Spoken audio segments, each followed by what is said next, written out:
liberty, and justice for all.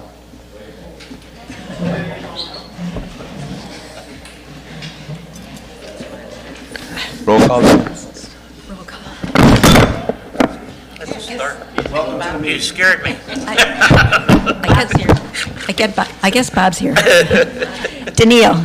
Yes. Makosi. Yes. Ferretti. Here. Longo. Here. Brous. Here. Kavinsky. Yes. McIntyre, yes. Okay, let's start with Vic. No, motion. Nope, motion to waive Robert's rules, I'm sorry. Second.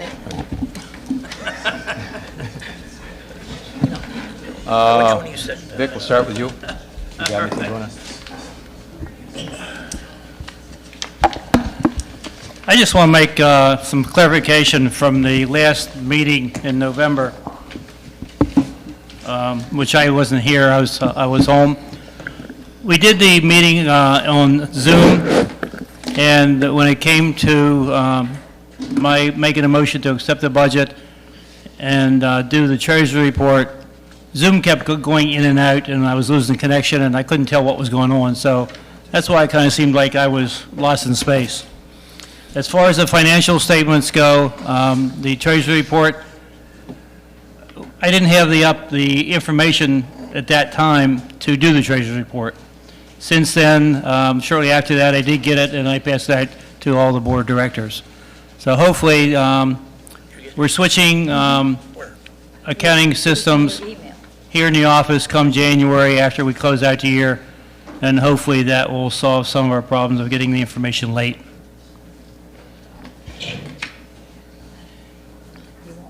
Pam? Nothing at this time. Diane? Actually, I have a bunch of things, so do Okay. you want me to do them one at a time, or Yeah, We got a one bunch at a of time, minutes. yeah. one at a time? Okay, We might have the same stuff you have, so. okay, good, that would be nice. Okay, last year, we talked about making a change in a resolution. Oh, sorry. Can you hear me now? Last year, we talked about making a change in a resolution, and I actually was told that I wasn't able to do that, so I did some research. I am making a recommendation that we make an adjustment or write a new resolution for the Rules and Regulations Committee. We did agree that there would be a 2-year term for all members.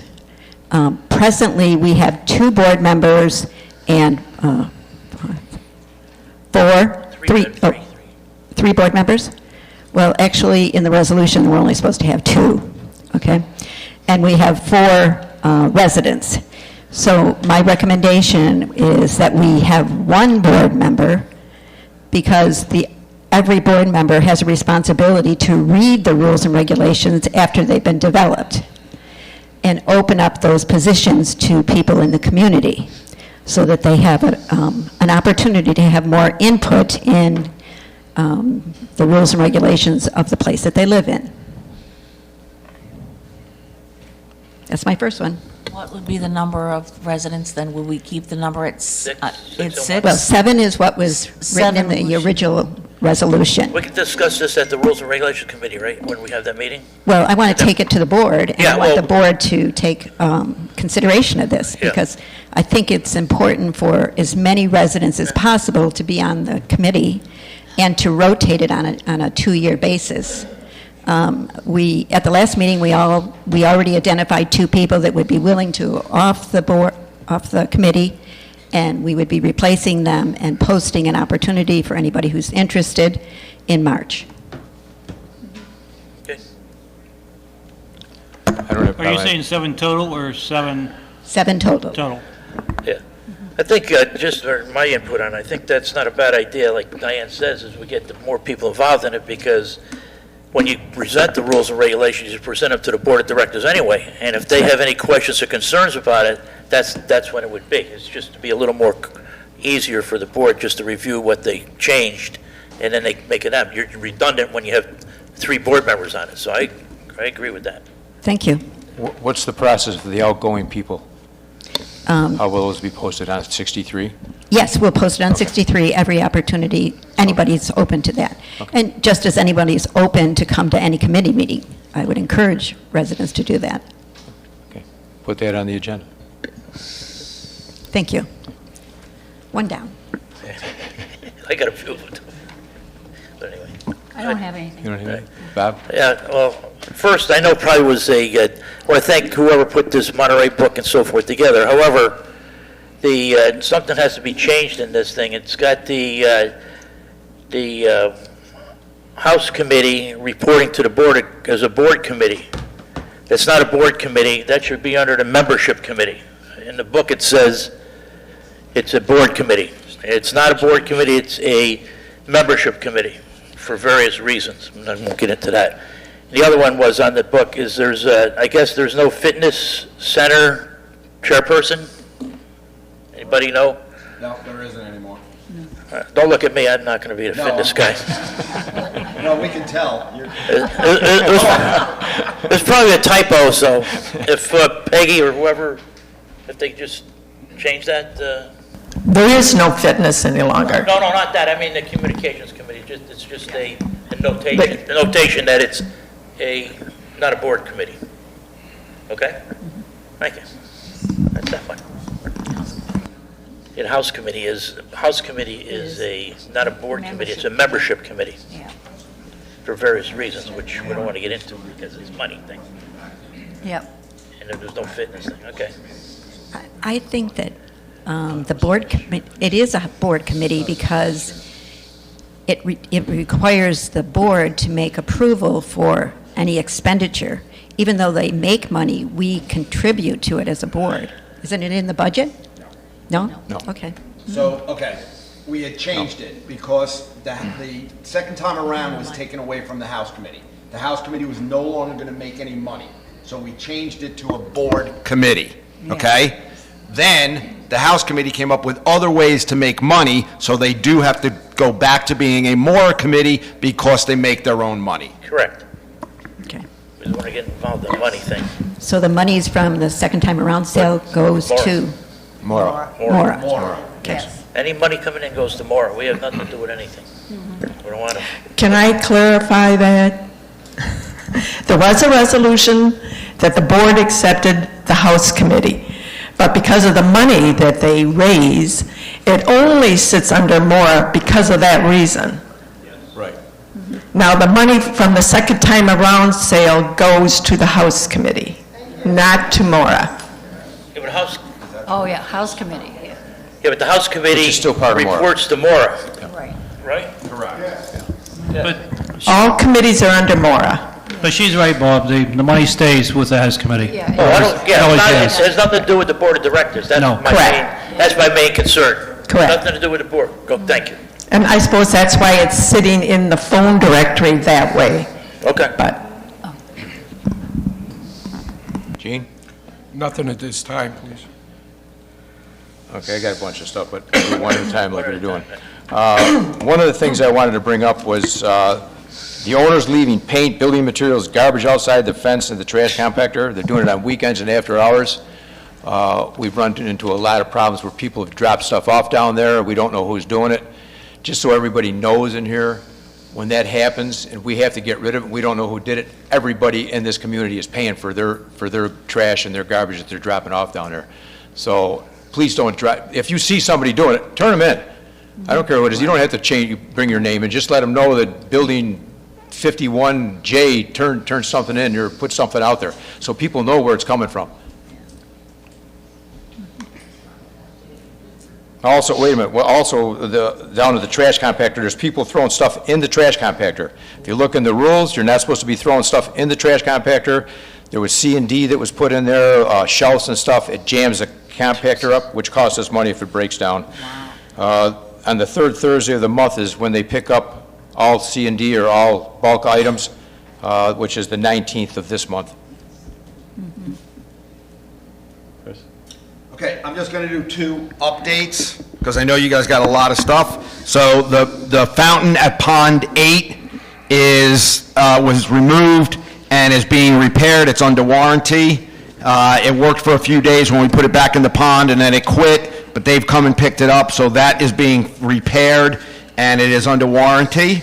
And the second one, just for an update, is Hotwire. I spoke with the gentleman that is in charge of our community. We are the next construction on their list. Doesn't mean it's happened the next week, but we are the next community to have the construction done, which means the digging and the installation of the fiber optics, et cetera. We'll keep you all up to date when it's happening and all that kind of stuff, but I've been asked quite a few times what's going on. We are next on their list. Chris, will we have updates like via 63 regarding? Yes, we'll do 63, we'll do website, we'll do my meetings, we may even, if they're going to start doing installation in units, we may even do a call them all. Thank you. I just wanted to say, if anybody wants to speak on anything, just raise your hand and wait for the microphone. That's all.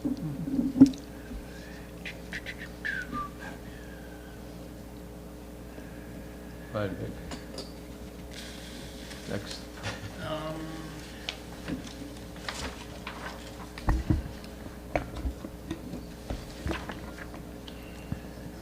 All the directors received this in their mailbox. Let me ask a question first. Peggy, is there current rules and regulations in existence for more? Mean? Well, What do you mean, rules and regulations? I came across a list dated 2015, rules and regulations for more, and as far as I know, they were never finalized. It's how more is ran, basically. Yes, I've seen that piece of paper with some notes on it, but nothing's ever been finalized to make any changes. Oh, okay.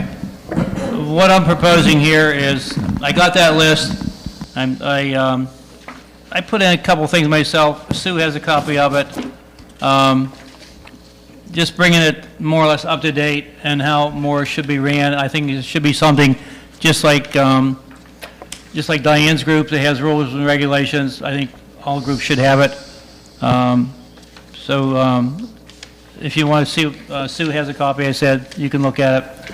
Yes, thank It's you. basically the same as that draft, with just a couple minor changes in it. Yes, we are working on, through a transition here, as to make more relevant. So more of that will be coming, but thank you. 'Cause I've had a lot of people mention to me, Moore has not been very active meeting-wise this year, and people really miss that. And Well, I'll speak to that. We had our meetings last year, and we had a very low turnout. So at the present time, with the new board in place, like I said, we're working through a transition right now as to when have those meetings and what will be presented at them. So more to come on that. hopefully with this change, maybe with these getting finalized, maybe it'll help that out. Seeing the board created more, I think we should put this on the agenda. Yes. Is that ready? It's ready as far as I'm concerned, unless Sue has some changes she wants to make. I would put it on, get it done. Remember one thing is, correct if I'm wrong, Maura is independent from the board. Correct, but the board... Independent. But the board... Well, Maura oversees everything in the whole place, but Maura is, like I say, an independent, that's the way I read it, and when I was in charge of Maura, and I'm sure Lorraine was when we were in charge of it, it's totally independent from the board. The Maura's obligation is to get things, and whatever they can solve is great. If they can't solve a certain issue, then they bring it to the board for a determination. And it's correct? That's what, that Right. was my that was my understanding also. Right. So, That is correct, but more, from what I understand, the board created more, and... yes, as an and independent the board agency, still per se. has a little bit of power on everything that happens in this Definitely, community. of course, yes. So, Yeah. But what I'm So- saying is if Maura comes up with something and affecting everybody, and they can't make some sort of a compromise or something through the owners, then it would come to the board to make a final decision Right, on it. But right. you're right, everybody reports to the board here or there, but Maura, like I say, is an independent agency or whatever you want to call it. Correct. And they're independent from us. Jimmy? Uh-oh. You were on the board, right, Jimmy? Yeah, I was on the board, and before I was on the board, I was on social activities. Me too. And before that, I was involved in Mora. For those of you that don't know me, and I haven't been here for a few years, Jim Hensel in 12J. Mora was started by the owners, not the board, and it was against the board in those days. The board, at the time Mora was formed, also had several board members, directors appointed by the people that developed Monterey. And they were doing things that the owners didn't like, so the owners started Mora. Mora was an adversary to the board at that time, and it was political pretty much up until we gave them the social clubs, which the board can't do. The board of directors can't tell Mora to do anything. The Mora was set up by the owners, for the owners, against the board. And that's the way I remember it. And it was totally political up until about 2004, to the extent that I've seen Mora presidents shaking their fingers at the board saying, we elected you, we can unelect you, don't do this or do this. You can't tell Mora to do anything. The only thing, Jimmy, is that they can is if they're going against any rules, regulations, documents, or anything of that nature. That's the only reason, I believe. If Mora uses any property belonging to the association can tell them the rules that govern the use of the property. That's the only thing the board can do. Thank you, Jim. Hang on, Sue. Sue, over there.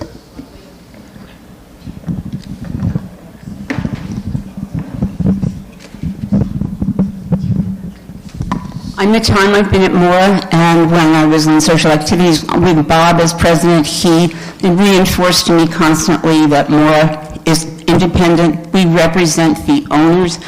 Things have changed within the community. The needs of the people here are different, and so Mora is in a transition phase right now, making things more compatible to the way things are now. So you just gave me this resolution or this draft 5 minutes ago. We will look at it, but I believe that the point is Mora can determine how Mora is going to function. If the board disapproves, then certainly there can be a back and forth, but I think the Mora should determine moving forward, not the board right now. Thank you. One other thing is, under Mora, when we had the meetings, that's when the issues were brought forward. And then they were taken to the board. Well, since then, I do believe Bob McCosey started the workshop meetings. So now all the residents, everybody can come to the workshop meetings and give their issues there. Rarely do we ever have anything in our board or Mora meetings, issues for us to bring to the board. So that's a transition, that's helped. A number of other things, like the building reps, how we use them, all our committees function very well. So right now, Mora is looked at more like an advisory under these, and because we have to hold any of the money under there. The board can't have any committees with money.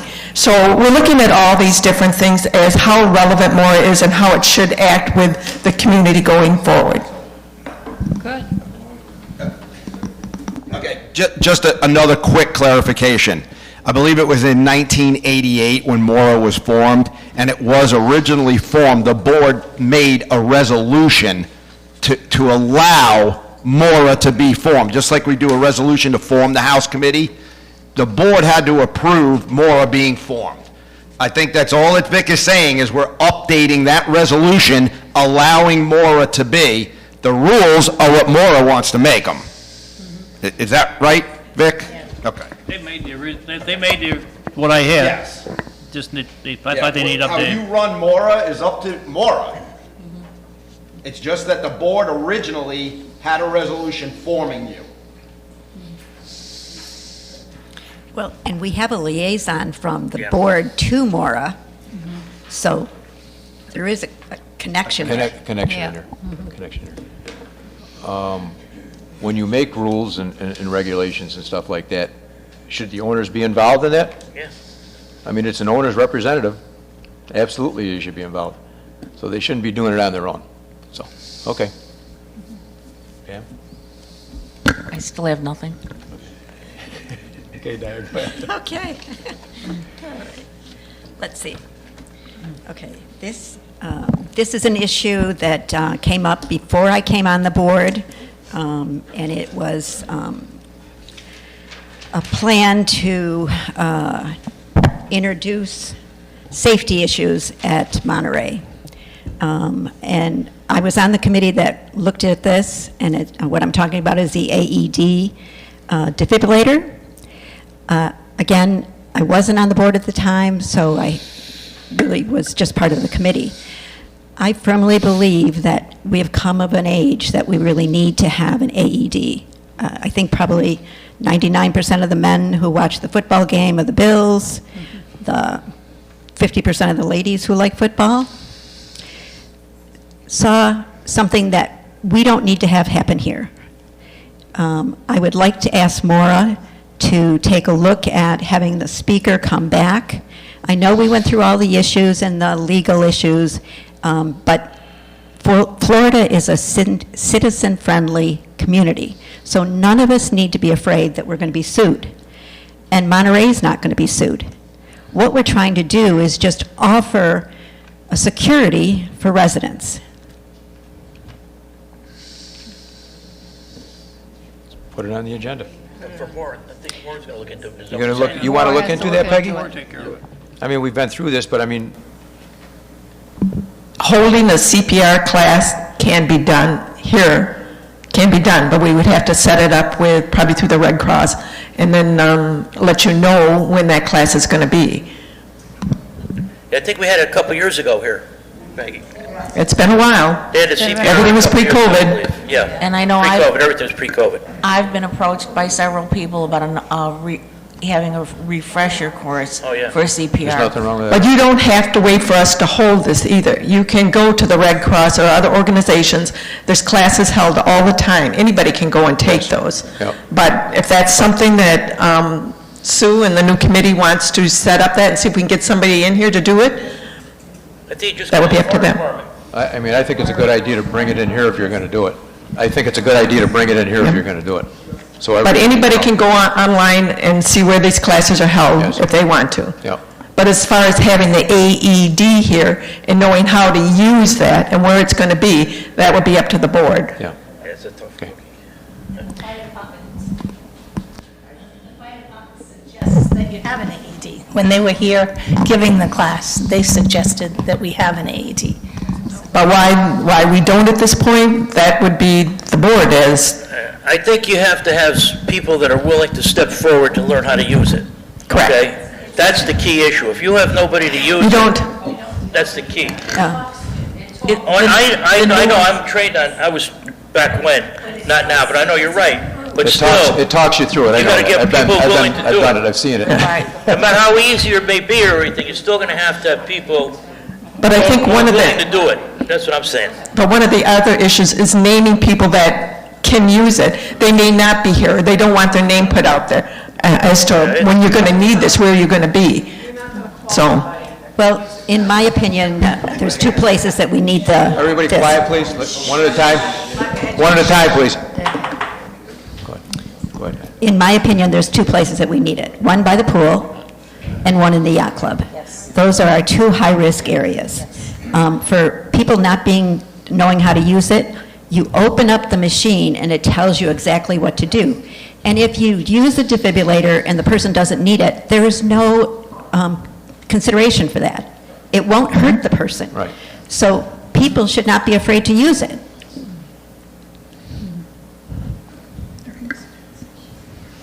What Diane said is what is very the, valid. I'm sorry, what is the expense for these?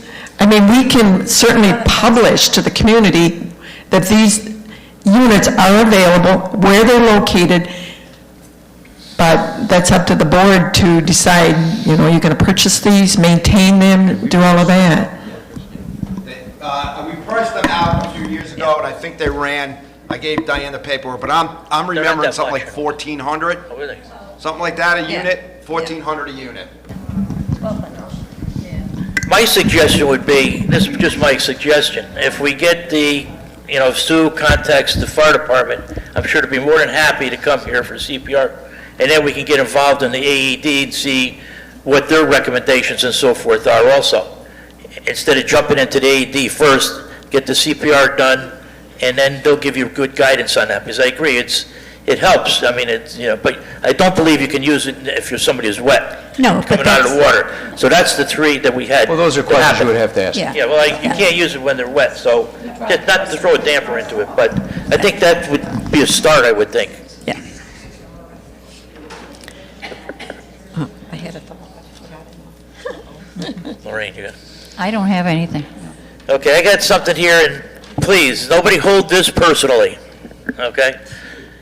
You know, I like to bring things up, some things are controversy, some aren't, and so forth like that, all right? Everybody got the letter about the running for the board. You have to have your notice of intent by January 25th, okay? I don't want to turn anybody off as running for the board, all right?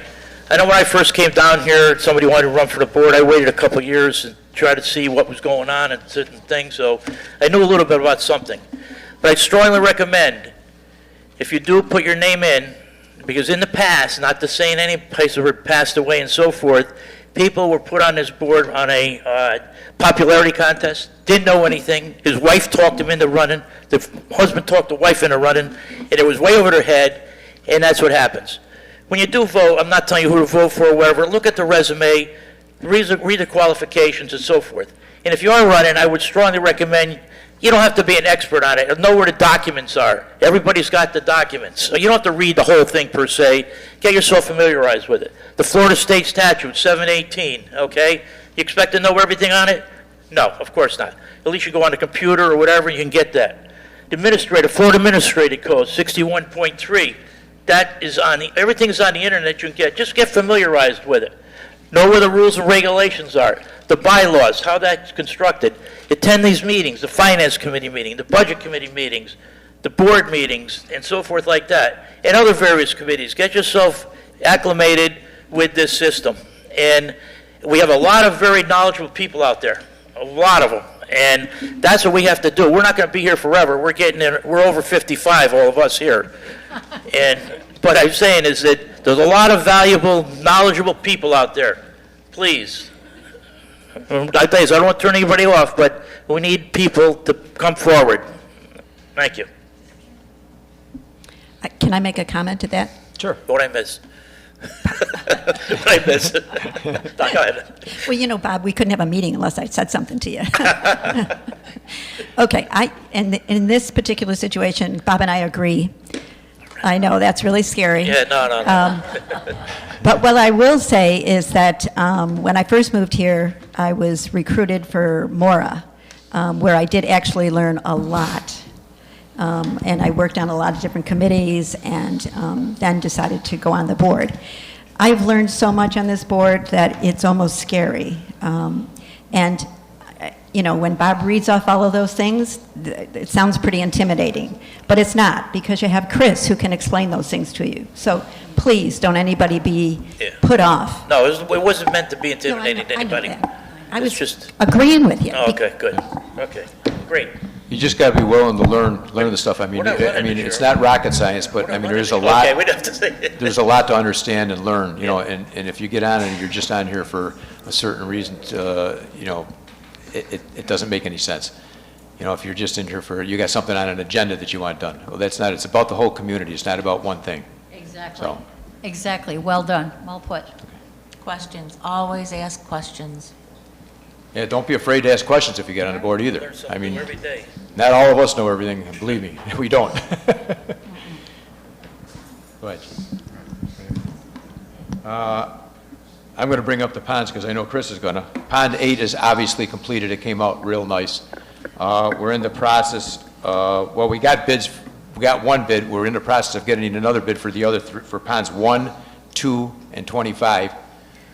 3 will be the last one. That's going to be a big one.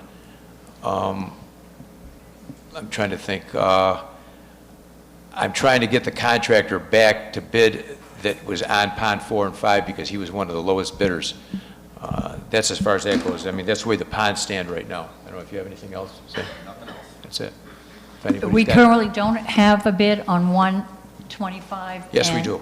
We do have a We bid? do have one bid on that, yeah. Oh, we do, okay. Yeah. Am I right saying it? Because we got the bid, yeah. We have the bid from the company that did Pond 8. Yeah. We're trying to work with coastal land development Yes. of getting a second bid. So we're Are they willing to bid? Yes, as a matter of Yeah, fact. I talked to him yesterday. Ron actually talked to him, and they had me send them down the PDF file with all the engineers' drawings and all that kind of stuff. So they've got all the necessary drawings and all that kind of stuff. Because we definitely got to move forward on the ponds. That's 1, 2, Gotta and get 'em done. 25, you say? One, 2, and 25. All at the same time, we'd like to try to do. Will the bid that we currently have hold? Probably not. It's probably only good for about 30 days, and that's only because of material costs. I understand. Thank you.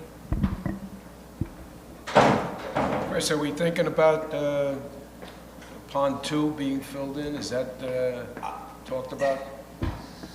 So what do they call it? The Golf Course Maintenance Committee was the first committee that actually brought that up. They couldn't really seem to decide whether they wanted to fill it in, make it smaller, so we have no proposal of filling that in. Anybody got any questions? No? It No, but I would like to make a comment that the pond landscaping looks absolutely gorgeous. does. Thank you, Peggy. Very nice, Peggy.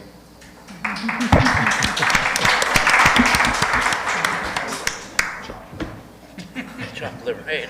Yes? You want to say something on something else? No, I've got a list here. Okay, so a couple of months ago, you guys were given, I don't know what you would call it, ask a proposal about doing pickleball in the yacht club parking lot. So after discussion with most of the board members and the planning committee is not recommending it. Although it is a temporary thing where they would put the nets down and it's a tape that they use to do it. You're not actually playing pickleball on a court, you're playing in a parking lot with ruts and potholes and et cetera. Although we have liability insurance, it's just opening us up to somebody falling down as they're running for a ball. There are more than 30 courts available right down the road at Hal Patioki. You can go play pickleball anytime you want. The thing that has been said to us on numerous occasions, oh, pickleball is the new fad. Every place has them. Well, how many places have their own private golf course? Not many. You bought here because we have a golf course, not because we have pickleball. So, somebody just say, no, it's not happening.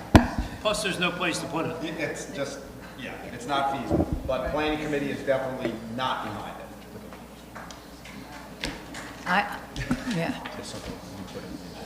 I tend to agree, it's not feasible. Nobody seconds it, it's a dead issue. It's a dead issue? Okay. I mean, what are you gonna do? Okay. It's nice. Vic? Unless somebody wants to bring it up. I don't have anything right now. Nope. Back to me. Okay. Okay, I have a couple comments. The Communication Committee has worked very hard at developing the new applications on the computer and our new website. So I think that committee really needs to be recognized. They've worked all summer long. They continue to want to progress. I know that there are a lot of residents that are not computer savvy, but our population is changing very quickly. We had over 70 new sales this year, so we need to move forward with that kind of opportunity and thinking. One of the things I'd like the board to consider is, well, first off, I should say, hopefully everybody has taken the opportunity to go on and look at the website. You can get information there about social activities, about rules and regulations, the documents, as Bob says. Anything that you need is there.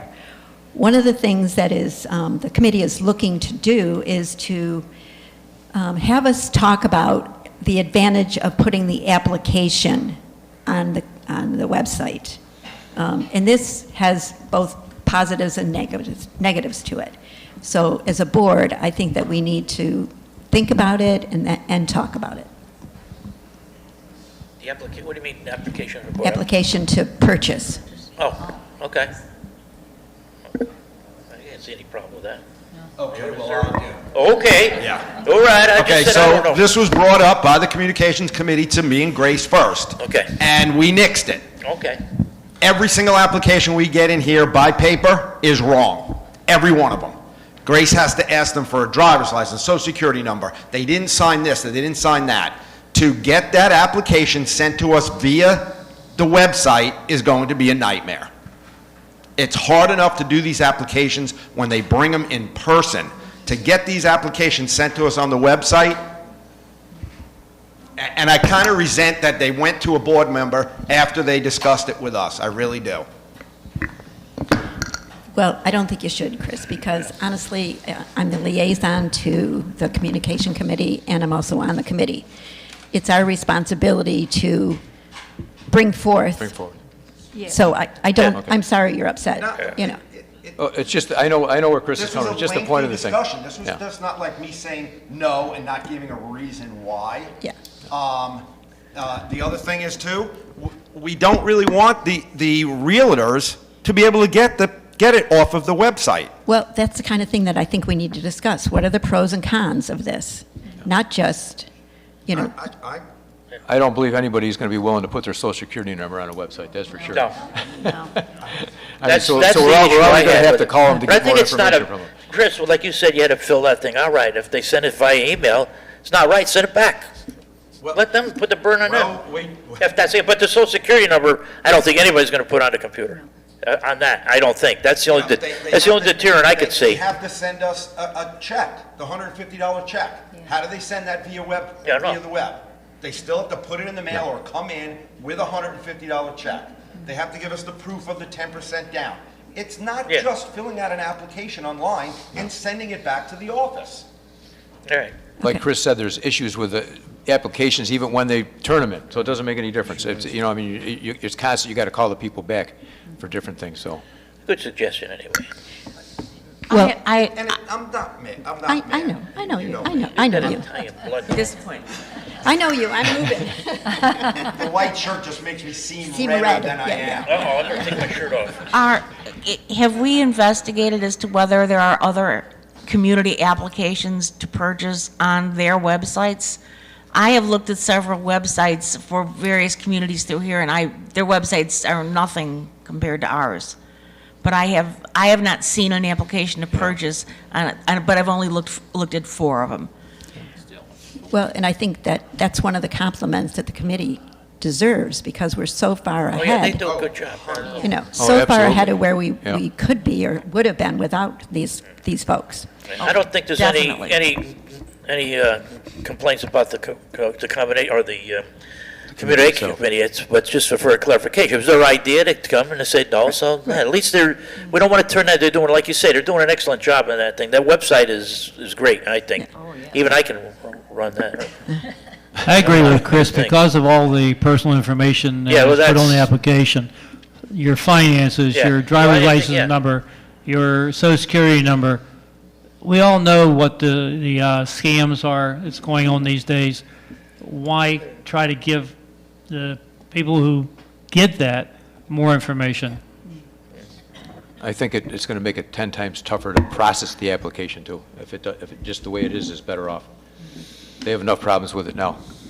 I'd just like to say I was on the interview committee for a while there, and it's pretty involving getting new applicants or new possible residents to fill out the forms. There's so much involved that it would be hard to do it on a website, I believe.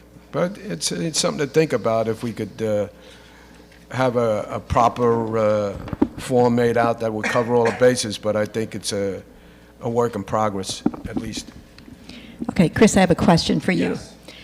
How would you feel if we just put the application with an example across it so that people could review the application before they actually fill it out? That's fine. That's fine, Yeah. as long as they're not sending this to us Right, like that. right. If you Yeah. want to do it like that and write actually on it, sample. Yeah. Yes. Okay. Yeah, that'd be good. Absolutely no problem. How to fill it out. Yeah. Good. Well, See how many do that? no, it's not necessarily, I mean, they could interpret it like that, but what it really does is give them an opportunity to look at it and say, okay, I got to have this, this, and this. Yeah. Instead of, 100%, that, yes. okay, so Label you're not so red application anymore. 101. Yeah. Yeah, no, he's, you're not, Application for dummies. Back there, Chris. Yeah, for what it's worth, the application form has been created as an online document. It's never been uploaded, but if you'd like to see it, I'd be happy to show it to you. It's a PDF that you can fill out. Yeah, I realize you still have to sign it when you're done, but the idea is if you fill it out online, print it out at your home or wherever, you can review it. It's legible. Things like email addresses and phone numbers, we're going to get them exactly the way you wrote them down. They can be cut and pasted into our accounting software. So this thing, I developed it. If you want to see it, I'll be happy to show it to you. So, and if you want to make a sample, we can do that too. So, What you're saying, Chris, is like, for example, is that it's online, they can make a copy of it, fill it all out, and bring it to their interview. yeah, and you can Correct? fill it out by Not hand, sending or it you can online. fill it out Bring on it the to 'em when computer. they bring it. Either one. That's fine. Yeah, bring it with them, then they'll have it all there, yeah. That's the whole idea. Not sending it Right, to not- us yeah, via right, the right. website. And for what it's worth, I did this 5 or 6 years ago, so if you look in your records, mine was filled out this way because I guess I'm a geek. I just wanted to make sure it was clean and neat, so. But it's available, I'll show it to you, but it's obviously your decision if we go forward with that. So, Chris, what you're saying is that you can download it and print it, but not return it via email or website or whatever geeky thing you do? Turned in personally. You could do it either way. That's fine. Yeah, bring Yeah. it when you're It's interview. entirely up to you, No and you can problem. send your Yeah, check it- separately. It was the point of sending it back via the website. Yeah. If they Well- can print an application off of it, fill it out at home and bring it. mail it to us, fine. No, the idea was to fill it out, and you could email it in if you wanted to, not return via the website. It's available on the website for you to download, fill out on your computer, fill out by hand, whichever. And then you can email it in, or you can use good old US mail and mail it in. But at least for those who might want to fill it out on their computer, so that, that's clean and neat. I mean, I've read a lot of the handwriting of folks here, and I have a hard enough time reading my own. So the idea was to make it less prone to error. So again, if you want to see it, I'll be happy I can send you a copy. But Absolutely, I'd like to see it. All right. Yeah. And it's your call. I didn't want to push this because I knew there was a lot of resistance, but I think if you see how it works, I mean, I think it's a great idea as far as filling it out. it's worth your Makes more sense. consideration. More legible. Why don't you send a copy to all the board members? Yeah. This is something, Chris, that, I have no problem with Yeah. that at all. It was the Yeah, they're just sending going it back and forth, yeah. Exactly. via the website itself. So what Chris is saying is it needs to be downloaded. It could be completed online, but it needs to be printed off and sent in, mailed in. and not emailed. Mailed in or bring it? Mailed in. Nothing electronic. Even emailing, they still have to mail us a check, okay? So mail the copy. Yeah. You might as well just put it in an envelope and mail it to us. But this way, they can complete it online, but download it They can and put print it it. online, print it, so like Chris is saying, it's so legible, it's printed out, that's fine. But being that we need a check, we need a copy of the driver's license, blah, blah, blah, it has to be mailed to us. And you All right, could put going that on the website, couldn't you? Must be mailed in. Yeah, going forward, the idea of needing a check, that you could obviously adopt online payment methods. There's plenty of them. A lot of places use it. If you go to Amazon, buy anything there, all this can be set up for us. You know what, We don't Chris? have to do it now, but it is all possible Right. to do everything online. In fact, even your signature, if you have investments, there's a thing called e-signature now. So even signing investment documents with Fidelity or people like that can all be done online. I'm You know just what, trying to Chris? let you know, these are things we can work on. We don't have to do everything at once. We can adopt it. We can take baby steps, but it's all possible, Yeah. including paying.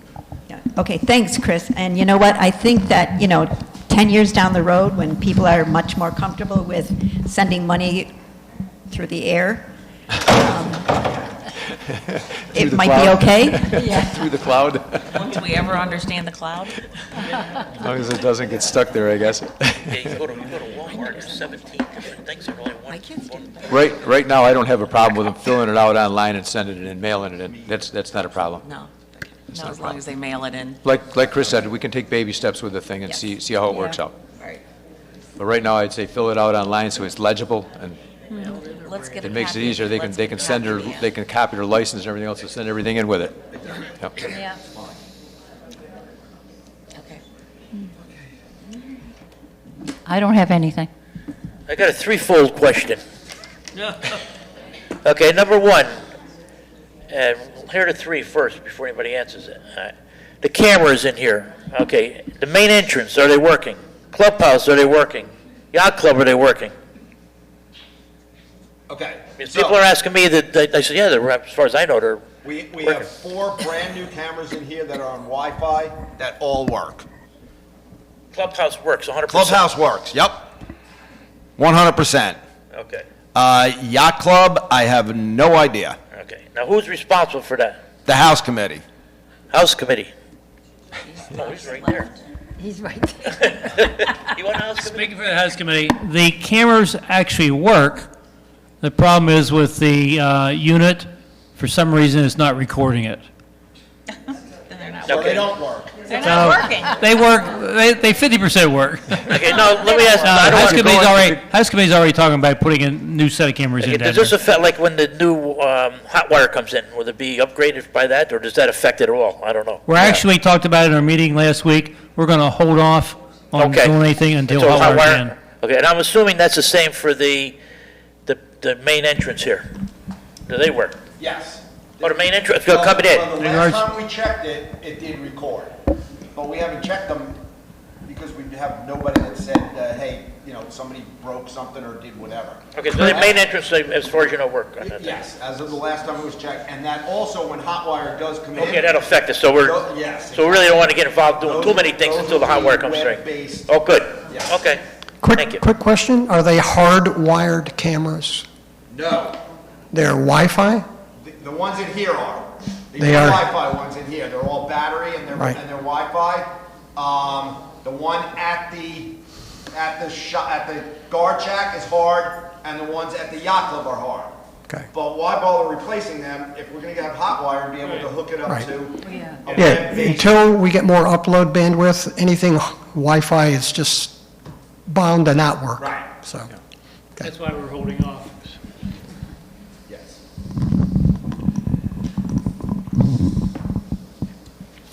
While we're on cameras, we will be putting cameras down at the shop, the maintenance shop, in front of the trash compactor, because of the issues that we've had down there. So make sure everybody's aware of it. We'll put a sign down there saying it's under surveillance. We've been having too many problems down there with people dumping stuff, Will that happen soon? very soon. Excellent. So you better bring your stuff down fast. Should have said that there's a line going down there. Yeah. Gene? Oh, nothing? Okay, we had a request, which we've had before. Back in 2017, we had the same request for a chairlift on one of our buildings. Let's go around and discuss it. You want me to start? Go ahead. Because I was involved in 2017. Okay. All right. From what I understand, and I got a bunch of different things here.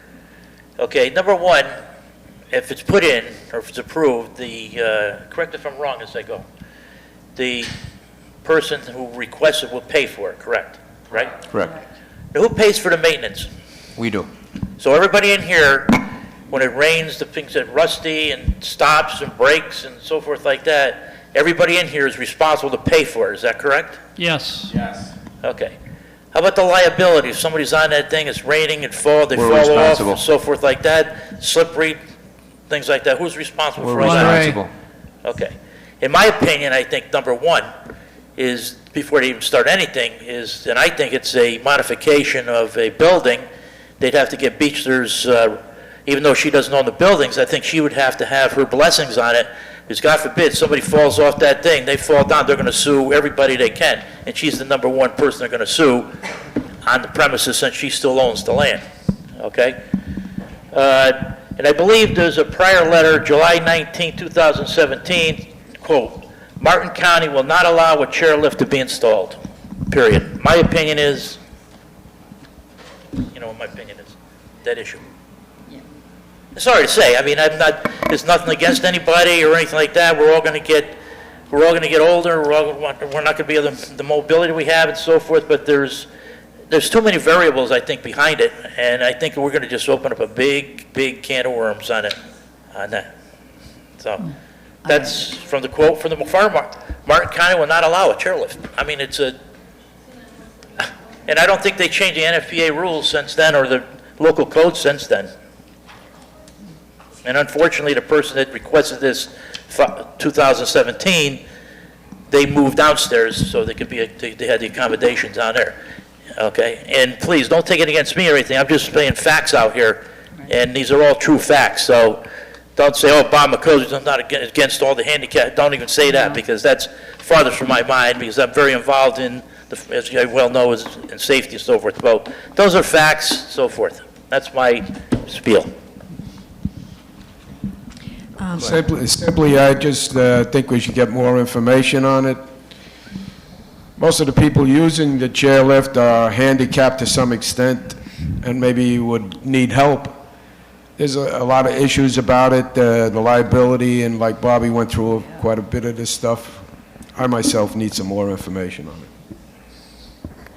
Go ahead, Dan. I agree with Gene. I think we need more information, but I think we also need to recognize that we're a 55 and older community. We are not an assisted living community. Mm-hmm. Yeah. So I think that's an issue. We all buy in here. We all know what we're doing. If you bought upstairs and you're unable to do it, I mean, quite frankly, I can't climb the stairs right now till I have surgery. If I was upstairs, I would be looking to buy downstairs. This is also my opinion, that we are a 55 and older community.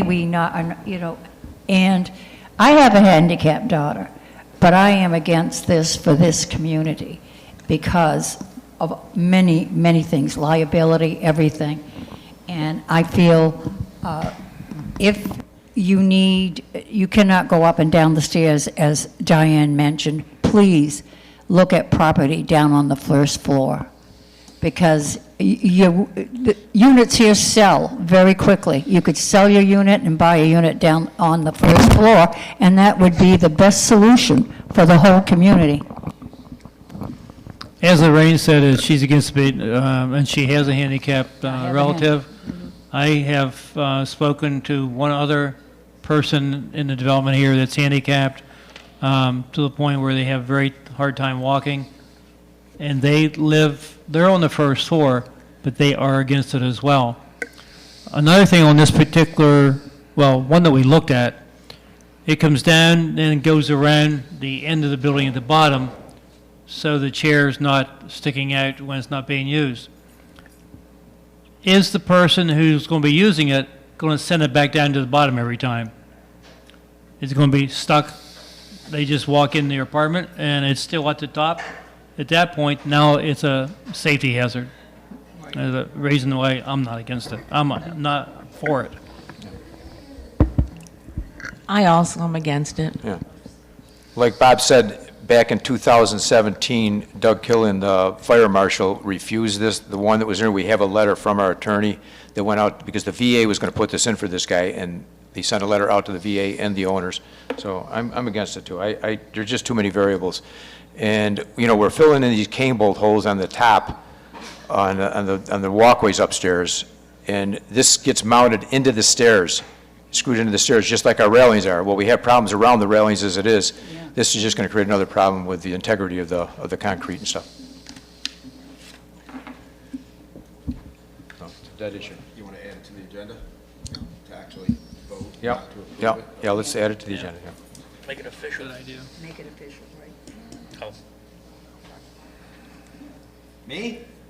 It's on you. Okay, a couple more just updates.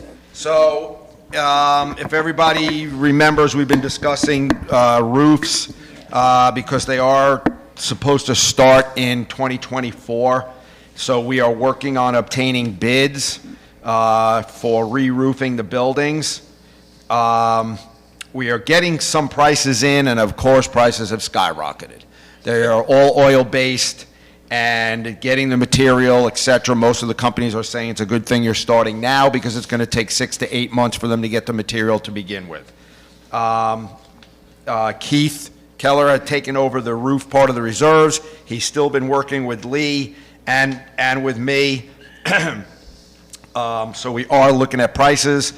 The thought was that there are 19 buildings that are due coming up, but overall there are 27 that still have the original fiber-tight roof. So we are getting a bid for all 27. They can do probably one roof a month every 6 weeks. So you're looking at 27 months of work being done. The biggest thing right now is they're looking at the reserves to see what kind of increase in the reserves will take to be able to fund the roofs.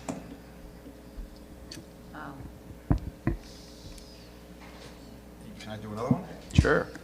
Okay, we are also been discussing, our insurance for liability insurance comes due January 1st. You had that too? Okay, so what happens is we already have the budget made up by the time the liability insurance is due. So for instance, this year, we're way out of whack. Liability insurance almost doubled. So we do not have the money in this year's budget. So we already know we're going to have a special assessment to make up what we were short, and then that has to be added to the next year's budget. In the same aspect is the property insurance doesn't come due until May. Now, we added 20% into this year's budget, and we're hoping that will be enough. We have found out that especially condos in Palm Beach County have doubled. There's a condo that we know of that went from $600,000 a year to $1.2 million. So if that happens to us in May, there's another special assessment. So what we were kicking around, it was suggested by Chris Davis actually, that maybe we change our fiscal year. So we make our fiscal year, so our budget would actually run from July 1st till June 30th. That would take care of any problem that may come up with us being underfunded, especially in these two line items. The board of directors can do it on their own. The only thing we need to do is send a letter to the IRS requesting that we change our fiscal year. I've already spoke to Kevin Payne, and he said there should not be a problem if that's something we wanted to do. This is an ongoing issue every single year, so we're always adding 20% to the thing. This year we... What were the dates again, what, the fiscal year from when to when? It would be July 1st till June 30th. Is there any reason why it wouldn't be like January to December? Well, that's what it is right That's what it now. is It's right now. January to December is our fiscal. Because of the budget thing, okay. Correct. That's why we would change it to, Okay, correct. I got you. It's because of the insurance, where the insurance falls, and that's where we're having the issue. I mean, we can budget for everything else, gas, lights, Yes. electric. Right. Insurance is where we're having the biggest issue. And we add 20%, and this would keep us from Yeah, I having to add anything in there anymore. We're going to know exactly what it is every year. How long would it take? When would this, if this were voted on and agreed to, when would it begin? Like, what fiscal years? Would it be 23, 24? It would have to be next, in 24, if we can do it 24, in 24. 25? Well, I talked to Chris about this the other day, and theoretically, if the IRS approves it, we can start it next year, or this year. We can start it this year. We have our budget done for the year. Yeah. We would just have to do a new budget come So that's got to June. be put on the agenda then. That's all. Yeah. That's why I'm asking if this is something you guys really want to consider doing. Okay? Kevin Payne pressing. What you have to remember is, we will now be having our budget meetings in May and June. You guys will be approving the budget in like the beginning of June. Yes. If you remember the budget approval meeting, I think there was 5 people here. So now you're going to be doing it in June when the majority of the seasonal people are not here. Also, most of the board is not here. So you guys would have to be approving it, coming to the budget meetings, et cetera. You're either flying down for a week, or we're doing Zoom, or we're doing something. I'm just trying to let you know everything that this is going to be involved with changing. I don't know, I attend various meetings from up north on Zoom, and I have no problem whatsoever with the Zoom. I don't know, maybe our system has to be rebooted or something, because I have meetings with different organizations I belong to up north. Matter of fact, I got one tonight at 7, and it's fine. I mean, you can clear as a bell, you can talk, you answer people, and so forth like that. You just mute when you're not talking and do it. And I'm not that familiar with it, but it works very well. It's like you're sitting right there. The system may change with Hotwire. Once we get Hotwire in here, it's going to make a difference too, I think. Because I don't think that's a problem. I mean, I have done Zoom with Chris. Everything's worked fine. You did it on the phone the last time, right? No, I did, well, I ended up going phone. Yeah, that was... But I don't know what happened last time. Yeah. Also, if you do under 40 minutes, it's free. Anything over 40 minutes, you have to do an annual membership. It's not that much. I think it's like 150, something like that. If we'd had to get into that situation, then you can go as long as you want. I think this insurance issue is a key factor to our budgeting process. And I think that we need to go into this with as much knowledge as we can have to make an accurate budget. We just need better information. Right. No, you're right. I mean, the issue is with the insurances, both insurances, you know.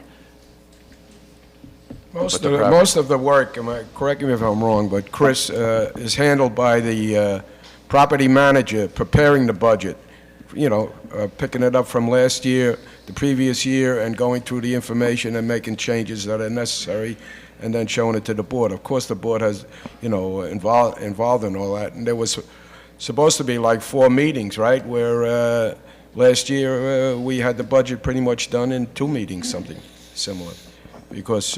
But I think it's something that we have to give a lot of thought to, because it's a possibility the way the insurances are going now that they're going to make a big determination on exactly what our budget is going to be. So we have to move and go forward with, I think, the fiscal change. I mean, our insurance was at $563,000 last year. We budgeted 712, and it's not even going to be close, I'm sure. Not even going to be close. That's $150,000 right there, and I'll bet you it'll be double that, if not more. I mean, we can't control it. It's impossible to control. And not only you have a lot of these companies that won't even write policies anymore. They're moving out of the state. Yeah. As far as writing property insurance policies, so. We had over a dozen large insurance companies no longer writing policies in Florida in the past year. Well, I think it comes down to, are people willing to travel to have a budget meeting? You know, I mean, that's it. The other flip side would be, you know, to have more full-time residents as board members and less seasonal people. I know that's hard because we right now have 3 seasonal people who are very involved in what goes on in the community.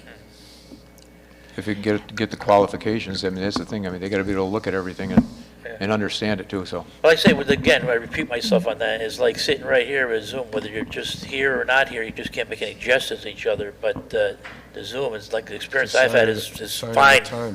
Yeah. I think with today's technology, when we get and we decide to run for the board, and if we are elected, there are certain responsibilities that we are assuming, and budgeting is one of them. It's a key factor to our community, and we need to abide by what we've committed to do, and the commitment is for the good of the community. So you need to do, and with technology the way it is, I don't see a problem with changing the fiscal. Is this something everybody wants to put on the agenda? Yes, we can put it on the agenda. Absolutely. I don't see a problem either. Okay. I mean, if the treasurer works with the manager before the budget is drawn up line item by line item, it's very easy once the preliminary budget is done, and then it is brought to the board. Right. Continue the same thing as we've done in the past. If you do line item by line item and people speaking up, I don't find a problem with that. And it's something I think we need to do, because now we're finding, as everyone has said, the insurance, we never know what it is, and we're going to have to do special We won't be guessing at assess- it anymore. And I don't like special assessments for insurances. Right. I don't mind special assessments For ponds. for ponds or something like that, but to cover liability insurance, I think our numbers should be up to date and current. Really, we've had no issues until recently. The past couple of years is where we're starting to run into the problems because they're raising these premiums up so high. Okay. Okay, that's good, let's go. Anybody out there have any questions, or, no? Wait, Hang on a second. Only because they can't hear you in TV. Yeah. No, YouTube won't, though. Two questions. Was it decided to put a defibrillator on the next agenda? Because I feel like that's imperative, that we should have defibrillators here. Did we have any others? Yes. Yeah, let's put it on, yeah. And also the CPR class. I don't know if there's times, back home we took a CPR class and a defibrillator class together, but the people that took those classes got certified. Yeah. But I don't know what Florida does, but you can look into something like that. I mean, I'm sure they have something within the same system. Yeah, but Same type of a thing. It's imperative, in my opinion, to have two defibrillators here. I mean, CPR, I mean... CPR is every year. That's every year, yeah. Recertified every year.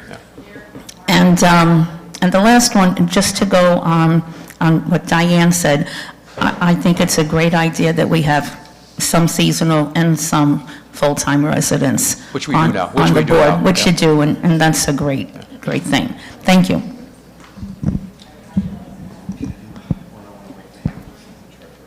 Okay.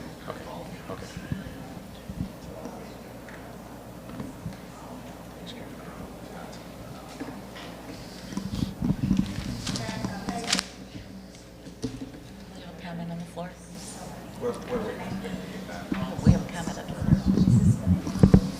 Okay. I just have one thing to say about the board. I'm hoping anyone who fills out their paper, their intent to run, is really doing it for the good of the community, and because we need to have the well-oiled machine working here. It's not to be popular, it's not to cause any issues. It really has to be because you really want to do it. Very good. Thank you, Pat. Do it for the community, not for yourself or a group of people. Right. Yep. Okay, so we have one other one that actually just came up. It wasn't on your list, and I was waiting for Vic to get back. So Amanda, our accountant, is actually in the office right now doing our review. As usual, our finances are in great shape, and this year was planned to do an audit, okay, for next year. We've waived it 3 years in a row, and what you guys have decided, a board long ago, was waive it for 3 years, do an audit on the 4th. She is actually saying that we really don't need to do the audit yet, that push it for one more year and do it on every 5th year rather than every 4th. The cost has increased up to $5,500 more for an audit than a review. The state has made it now that you can actually waive the audit forever. You used to only be able to waive it for 3 years at a time. The state has changed that and said if you wanted to waive it forever, you can do so. So that's why I was waiting for Vic, because he's the treasurer. I'm just throwing this out there. that for like next year's budget, we know it's gonna go up $5,500 just to do the audit. Maybe we can push that another year, especially if we change the fiscal year. Okay? So just wanted to throw that out there of what you guys thought. What do the reviews cost on this, Chris? The review right now is about $6,500, I believe. And Kevin, it actually went up by like $1,200, and Kevin Payne actually called me specifically to say, because he's been doing us so long, that it's going up $1,200, and he has absolutely no discretion on it. The company sets the price, and that's what it is. So what's the order price? The audit price is an additional $5,500, so you're looking at like close to... Additional $5,500. Correct, an additional $5,500 for an audit. $12,000. It's close to $11,000, something like that. So, not saying to waive them forever, but rather than doing it every 4 years, do it every 5 years. Is that something that you guys would be considering? If we're considering to change our fiscal year, I say we should do that. And to me, it's a good idea. I think it's a good idea to do a full review every 5 years. Yeah, 5 years. We're in great financial state, and we always have been. The board members have always made sure that we were. So I'm for changing it. Chris and I talked about this the other day, and I'm for doing it every 5th year as well. Another reason is not saying anything about Chris. He is leaving in 2024, changing managers. It's a good thing to do an audit, just to make sure that our guy's doing a good job, and a new person's coming in. Good idea. Good. We can. Sam said I'm still not leaving. So I'm all for doing it every 5th year. That's a good point. I would definitely not waive it forever. No. No, absolutely no. not. Every 5th. Every 5 years is, The reason why we were doing it every 4 was because the state only let you waive it for 3 years in a row. But since that's been changed, You can and you waive can forever? waive it, no, I still, you no, still you should. can waive it forever. Forever if you want, If you but now want. that you can waive it for 4 years instead of 3, do the audit every 5 years. Yeah. And that doesn't say you can't throw one in 2 years later if you expect somebody's going If on. there was ever a problem, you could have them do an audit at any time. And the reason why I'm bringing this up is this has to be voted on by the membership. This will be in your annual meeting packet, okay? Because we've already done it, we've already waived it for 3 years, so we're gonna have to waive it for 1 more. You'll have to vote on it at the annual meeting, okay? Put it on We're the going to agenda. vote on it for agenda for Well, it'll next be on the agenda For Tuesday. you guys to tell me to put it on. Next Tuesday, right? You okay with that? Yeah.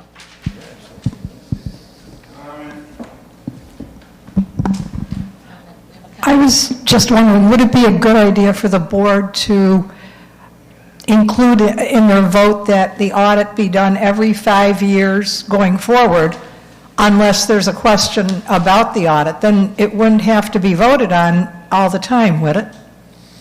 Like right now, you would have to vote every year to push it off, push it off, push it off. But if the board had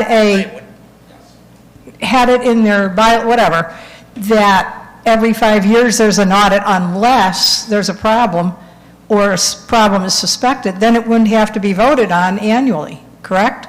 Well, the next time that it's voted on, they can vote to waive it for 4 years in a row. Yeah, which the owners still have to do. You can waive it forever, but the owners still have to approve it. So the next one will actually say, the board voted to waive the audit for 4 years, do it every 5th year. It would be worded something like that, yes.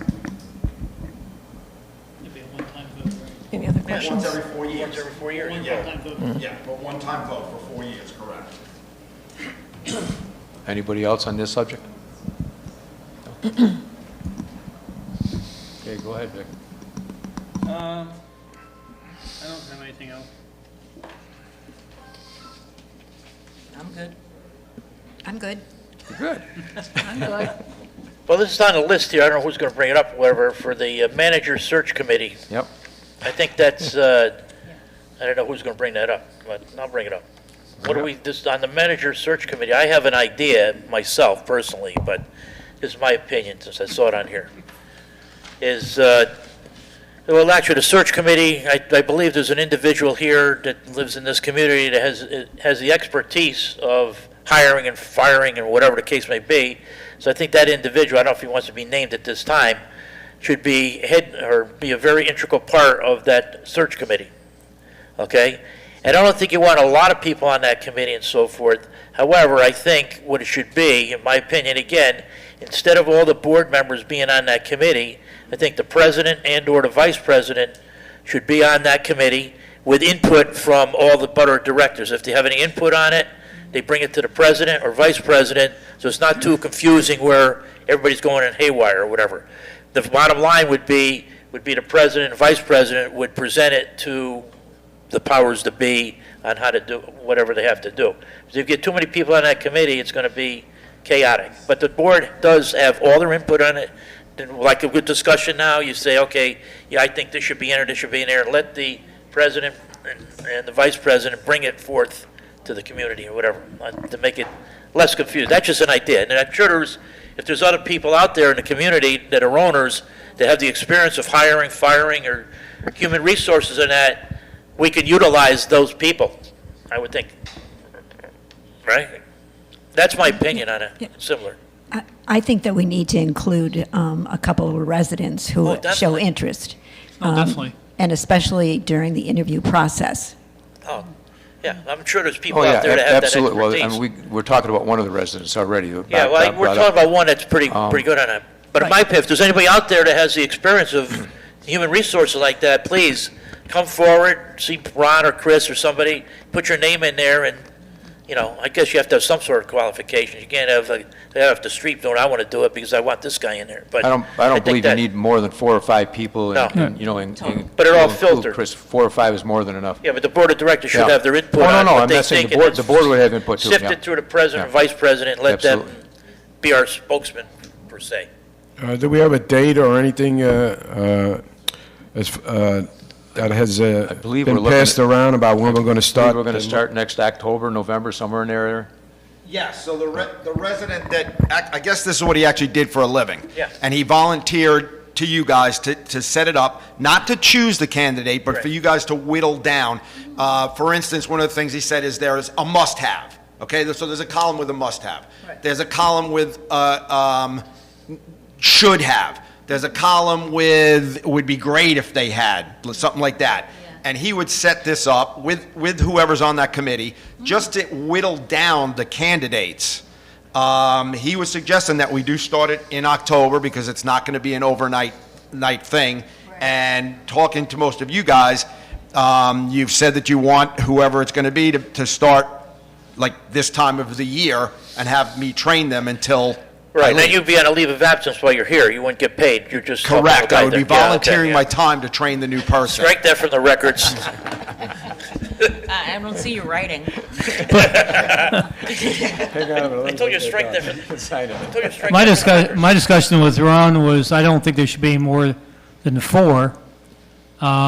There's, I think 2 board members and 2 people out of the community would be ideal.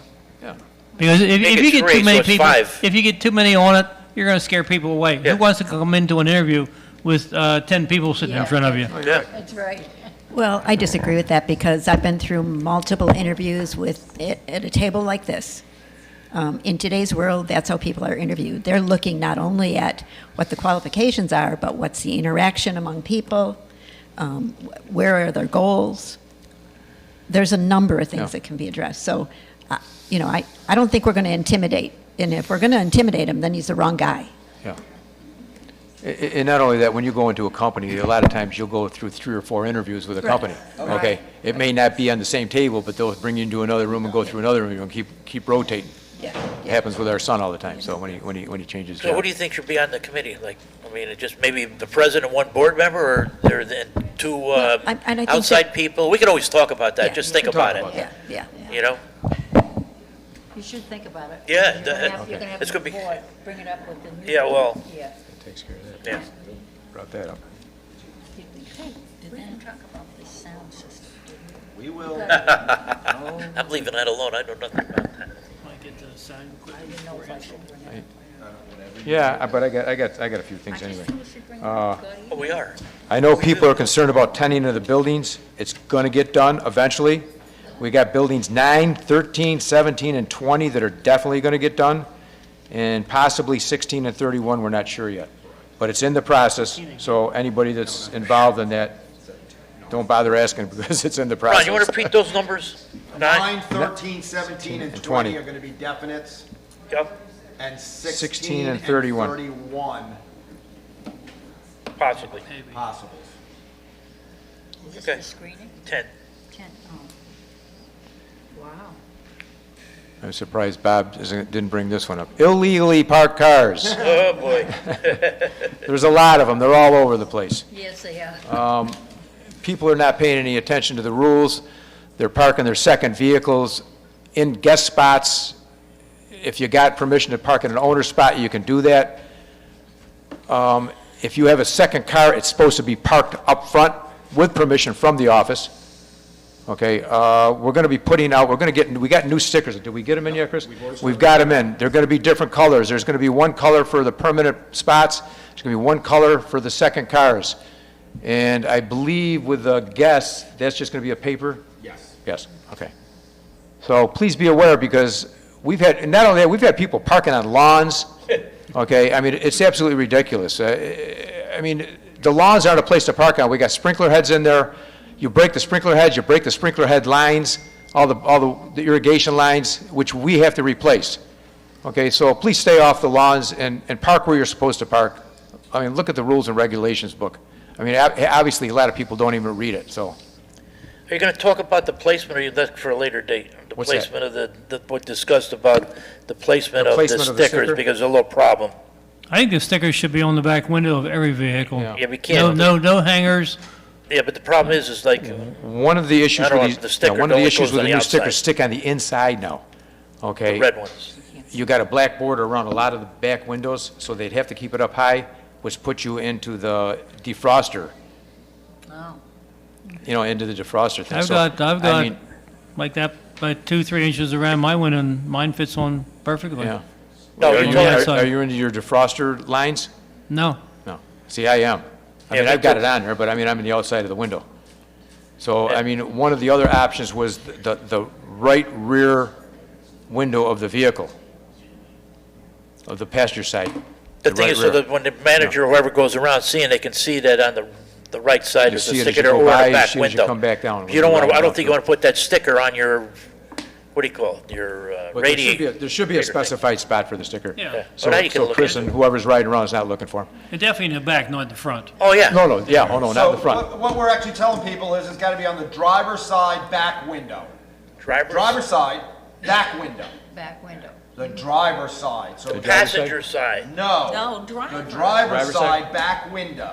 You're coming If you this put it way. at the back window. Okay. The back, they all go Oh, to the back window, okay, I'm talking about the side window. Okay, Okay, okay. no, the back window, yes, yes. Okay, you wanted to make it easier so we could just drive by and be able to see it. Okay, If it's correct. on the side window and we still have to get off the cart to go and do it, I'm talking about the red stickers. the new blue ones also go on the inside. They don't make ones on the outside anymore. They Oh. all go on the inside, even the new blue ones yeah. that are being given out. Everything's inside.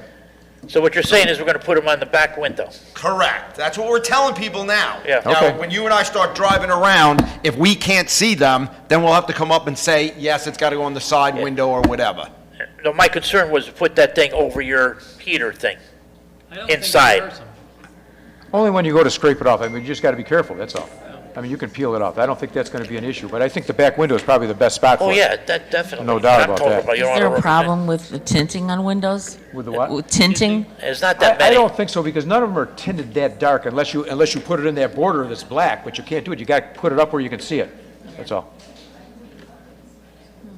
Bumpers not been working, nobody put them on the bumper, rear bumpers? Because they won't stick anymore, because they stick from the inside. The Inside. stickers are, Oh, okay. yeah, they used to stick on the outside. Yeah. Okay, that's something that could be discussed, but just so everybody knows. And Bob and I have planned the next week, we're going to start riding around. So we're going to be tagging cars and doing stuff like that. A friendly reminder at first. A friendly reminder at first. So people that have already been warned, this will be their second warning, or will they be fined now? So it would actually be their second warning if they only got like the paper notice or the one that goes under the windshield. This will be an orange one. So that's basically your second notice. And there's no fine, they get towed. Oh, they get towed? They get towed. So if you're parked in the wrong spot, your car is getting towed. Okay. We have a lot of that going on, too. You know, I'd like to mention something relating to that. There is an issue now with contractors with their trucks. I've seen them pull onto lawns all over the place, some with pulling trailers, taking up 3 back parking spaces, which were available in the summertime, things like that. I think it's up to the owners who have hired these contractors to let them know, be clear with them and exactly what they can do with their trucks and where they can park them, and not leave them there for a whole full day and whatnot. It's an issue where it can cause a lot of problems with the parking, and it has happened on our building a couple of times recently. I'm glad you brought that up. Now, contractors. Contractors, we've got a toilet that was put into a recycling bin just recently. Very nice place to put it. I guess it's recycling. You know, I mean, again, it's in the rules. If you're having your condo remodeled, you're doing any remodeling in your condo, you're responsible to get rid of all the C and D, plain and simple. Or the contractor. If you've got a contractor in there, you got to tell him he's got to get rid of it. You're responsible for it, plain and simple, period. No ifs, ands, or buts. And he does not get rid of it in our Not compactor or our recycling. Not in our grounds and not in our trash compactor. It goes off the property, period. You know, I mean, people see this stuff. I mean, I can't believe that there was a toilet in the recycling bin and nobody turns it in. Nobody sees anybody that's doing contractor's work or anybody taking it out. You people see this stuff. You have to turn it into the office because we don't know anything about it until after the fact. We don't know what unit. All you have to do is call up and say, Unit 3F, put a toilet out there. You don't have to give your name. No. All you got to do, you don't have to give names or anything. That way we know where it's coming from. We can go and go after them for it. You know, I mean, we can't do it if we don't know. It's that simple. And it's costing everybody money to get rid of this stuff.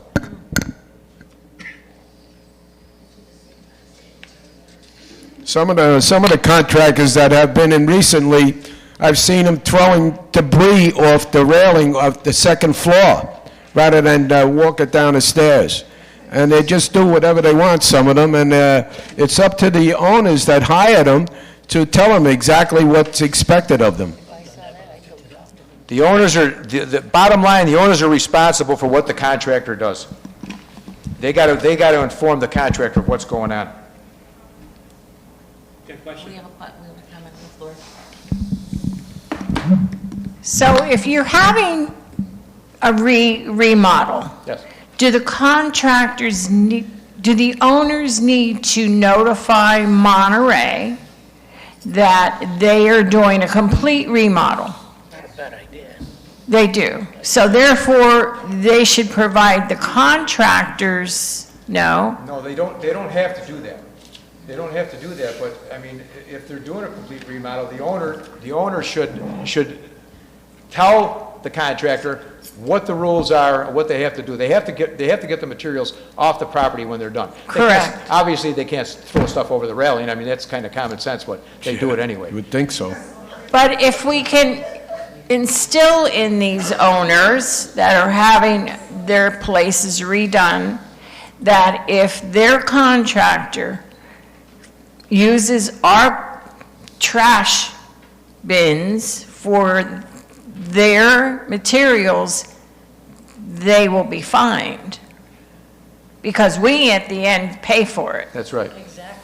So can we, like, maybe bring that up? If you are having work done and your contractor is disposing items coming from your condo Can we find them right away? in our compactor, you will be fined.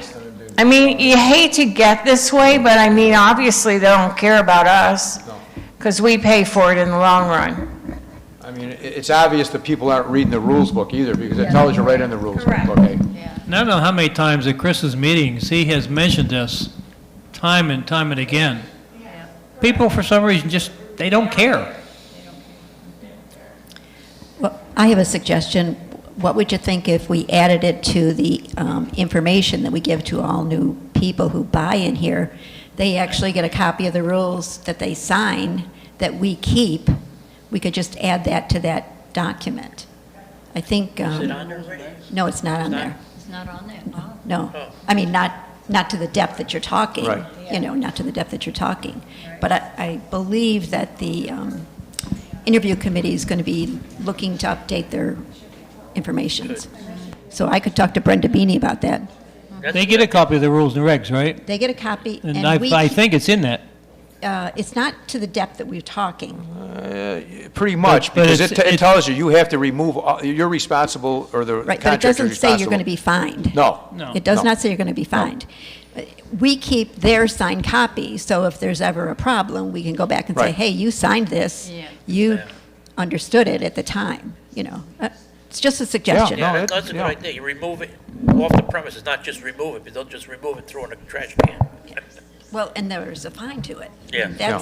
That's what's going to stop people is money. The Right. money. Or stop having them come in here. Right, and I even, mean, that's the thing, I don't, we can't just find them right off the bat. if I we mean, put it in something writing, like that. can't we? Well, if we put it in writing, you're something And they different. si- and If they sign sign it's it. something different, I think. But, Yeah, you don't have to give them a warning. You can find them immediately. Especially if we tell Yeah. them. or something like that. Especially if we sure. tell them. Yeah. I don't see why not. Right. And they need to be responsible, knowing that they are not, you know, if too many people hire a contractor and then they leave, so that they're not here during this process, then they need to know that we will find them if this contractor decides to just do whatever it is he feels like doing. Okay, so the problem is, we don't know who is doing it. Right, and that's why we need people to tell Right. the office. We actually, Or a board member. the last time that we knew who did it, we fined the owner and we collected the fine. Good. You're utilizing those green forms then, I guess, right? You get a lot of those? No, it was not on a green form. It was us doing a little investigation work. Well, we all know about those green forms there. I mean, like, You do. I'm sorry. Mayor, Claire, go ahead, Claire. wait a minute, Go Marilyn. ahead. Marilyn, wait a minute. About the second time around sale, when can we start bringing on donations and where? The 19th at the Yacht Club. What? The 19th at the Yacht Club. At the Yacht 19th Club. 19th of this month. All at the Yacht Club. donations are going directly to the Yacht Club where the sale's being held this year. And unfortunately, we'll take some donations on Monday and Tuesday before. There's Elvis show there on Wednesday, so we can't do a full-blown, well, let me back up a little bit. We were planning this year on setting the Yacht Club up for the sale the first day we're taking in donations. As you brought in your items, they would be sorted, priced, laid out on the table, and you're done with them. You don't have to touch them again. With the Elvis show on Wednesday, we can't do that. We're still willing to take items on Monday and Tuesday, the 16th and 17th, but the sorting process won't be as active as it will be the following Thursday. So Monday, you can do it. Be better if you could hold off until Thursday, the 19th. I'm just going to make a suggestion and try to hold off until the 19th so they don't get lambasted with all kinds of stuff because they aren't going to be able to store that much stuff in there. Carol? Somewhat along the lines with the contractors and stuff, the waste management came in and took our recycling, and they're not using the trucks anymore with automatic lifts that they dump it in. The guy is taking the can and dumping the stuff into like a garbage truck, really, is what it was. And I watched the guy dump a can, a water bottle went flying out of the can, and it went under the truck, but he never told the driver that there was something under the the truck or anything, so the water bottle was laying there. But after they pulled up to Building 48, a soda can was bouncing down the road. You know, so I know previously we've been talking about people just littering around here. Maybe it's not always our people. Sounds like the guys in the city when they picked up the trash. Marilyn had a comment. Hang on. Wait a minute. Wait, Marilyn, wait a minute. wait. Because we'll be able to hear you then.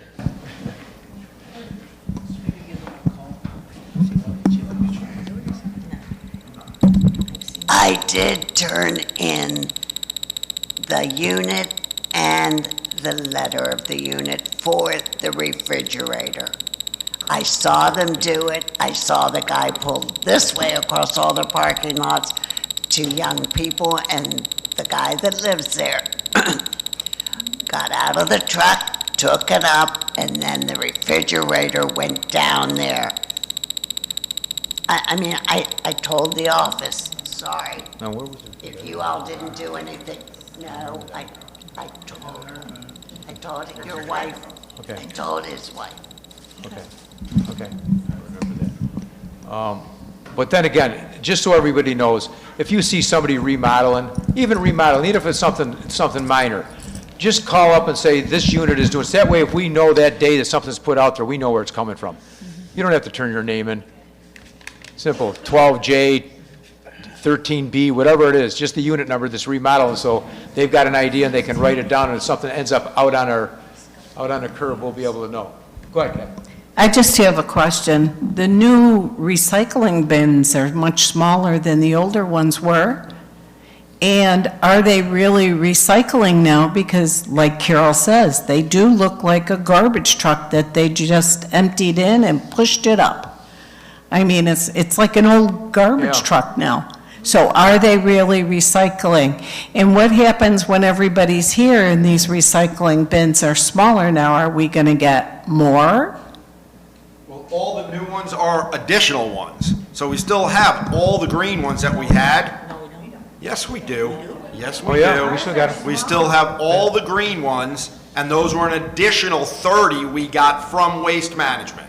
So the green ones are still here. You may not have a green one in front of your building because we put all the green ones together and all the blue and yellow. So you don't have a green and a blue and yellow and a... Makes sense. We received 30 additional ones. It doesn't mean that your building has an additional one, but we received an additional 30. We still have all the green ones that we used to have. You replenish them, that's all. And that's the new size. That's from Waste Management. Now, what are the...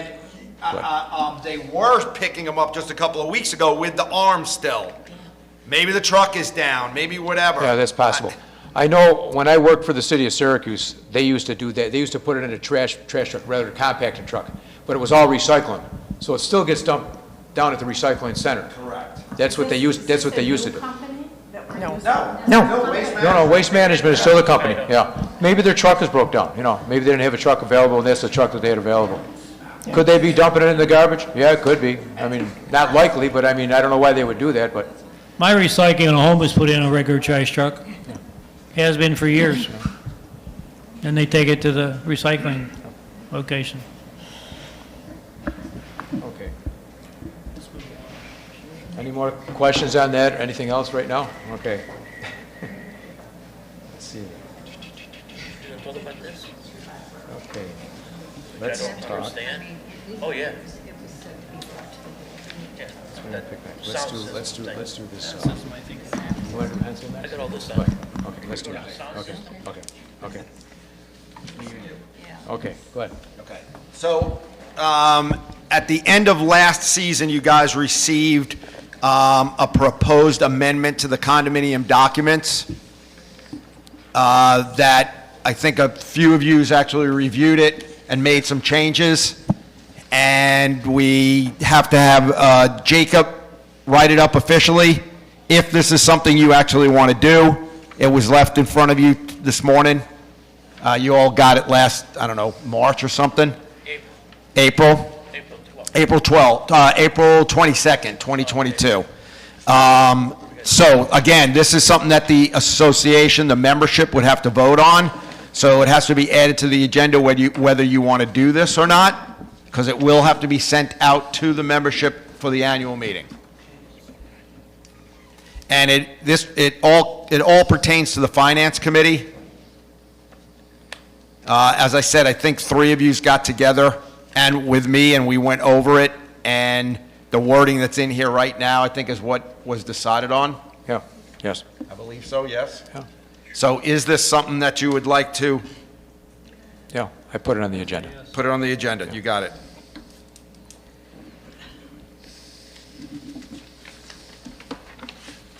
There was another one here, wasn't there, Chris? It was, We got 2 resolutions, actually. yeah. 2 or 3?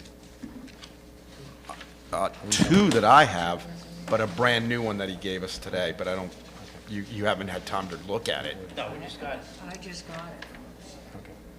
Okay, so the next one was a resolution. Now, I thought we already had a resolution for this, Jim. The one where we do the $100,000 and the $50,000. I thought there was already a resolution on that. Peg. Peg. She's asleep over there. What do I pay for? When we brought that up before the board, the cash statement, like I told you, the board approved at that time a working capital of $150,000 for the manager. And that was at the same time that we approved the 15%, 10%, I think it was, for the additional money for the escrow for the insurance. While the board approved at that time the concept, we never got around to writing up the resolutions to do that. So there's 2 requirements for resolutions, one $150,000 for the manager's working capital, and the other was for the insurance. Okay, so the first resolution that he just answered for was we keep $100,000 for working capital, and we always keep $50,000 available for the land lease. If we miss the land lease for some reason, they can actually change everything and come after us. So we've always kept that. We've been actually doing this for, I'm going to say, the last 14 years. But apparently you guys never actually voted on a resolution. So I would say that does need to be added to the agenda, yes? Yeah, just to throw that out, if we do change the fiscal year, that thing wouldn't matter then, right? Go back to the 100,000. No, the 100,000 still would matter. That's working capital. Correct. One of the major reasons that was put in is, Yeah, I know. especially back in the day, Yeah. prices would fluctuate. When everybody's down, our water jumps up $6,000. And then in the summer, it equals itself out. And it was always to have funds available to cover anything that may come up. The next resolution has to do... Whoa, wait, my clarification. The $50,000 is available for, we're saying, per se, for the land lease, correct? Only. Only. So what I'm saying is if we switch it for the new fiscal year, this would be negated. We wouldn't need it anymore, that $50,000. No. The land lease is still in effect. No. Because we'll have the money in for the land lease. This is a case. This is an emergency. This was set up as an emergency Okay, so we're going basis. 100, 150. At one time, I got you. before me, you guys actually missed a payment. You didn't pay it. Yeah. No, I got you. Since then, it has gone on to it like an ACH, like we do to take money out of your account. They automatically take it out of our account. I set that up on a yearly basis. They automatically take it. But at one time, you missed a payment. And they didn't want to take the chance of not having that $50,000 available for some reason. Very smart. That was done years ago. That's a separate one. But we would still, that wouldn't negate it by changing the fiscal year. No. However, your next resolution. So the next resolution, and again, what Jim had just said, the board voted years ago to put in a 10% escrow. So whatever the insurance price was at that time, let's just say it was $400,000. The board voted to put in 10% as an escrow account for emergencies, for any increase that may happen during the year, or for deductibles. That was then changed to 15%, and at that time it was $480,000 for insurance. So it gave us an escrow account of approximately $72,000. What the new resolution is saying is do a 15% on a yearly basis for all the insurance. Okay, so right now we keep $72,000. Your insurance went up to $712 and another $98 for liability insurance, so it went up to $810,000. So what this resolution is saying is to keep 15% of $810,000 as an escrow. Great idea, but it's really going to increase your budget, because 15% of 810,000 is About 120. about 120, where we only keep 72 right now. So besides the increase in what your insurance is going up, we're also going to put in another 50 grand in the escrow account. Now here is where changing the fiscal year may take this out of the equation, because we will never be short. We will know what the property insurance, which is the major one, what it's going to be, and we will be able to fund that for that accordingly if you guys do change the fiscal year. The other thing that it was set up for is for deductibles. That escrow account was so if we do have a hurricane, we had deductibles, which the 72 gives us approximately 3 buildings worth of deductibles. However, you guys vote every single year to borrow from the reserves for emergency hurricane repairs only. So let's say we had 10 buildings that needed a deductible. We can borrow that from, unfortunately, the roofing reserve. It says right in it when you vote on it that this will have to be replaced by special assessment. But we always have that money available in case of a hurricane. I get this resolution, and a great idea, but I think the price of insurance is getting so prohibitive to be able to keep doing that and raising it each time. Just my opinion. But it's a resolution that was, brought to us by somebody that's pretty damn good at writing resolutions. Who is that? Jimmy. So this is just something you guys want to think of, how much extra money. If you don't do the fiscal year change, you may want to increase this to, I don't know, maybe 20%, or increase it by another 2% more or something. Like that. Instead of 15, Yeah. you can still increase it. Maybe insurance will go down. If you would let me make another comment on that. There's your microphone there. If you would let me make another comment on that. That's a great idea, changing the fiscal year. You don't need that resolution anymore.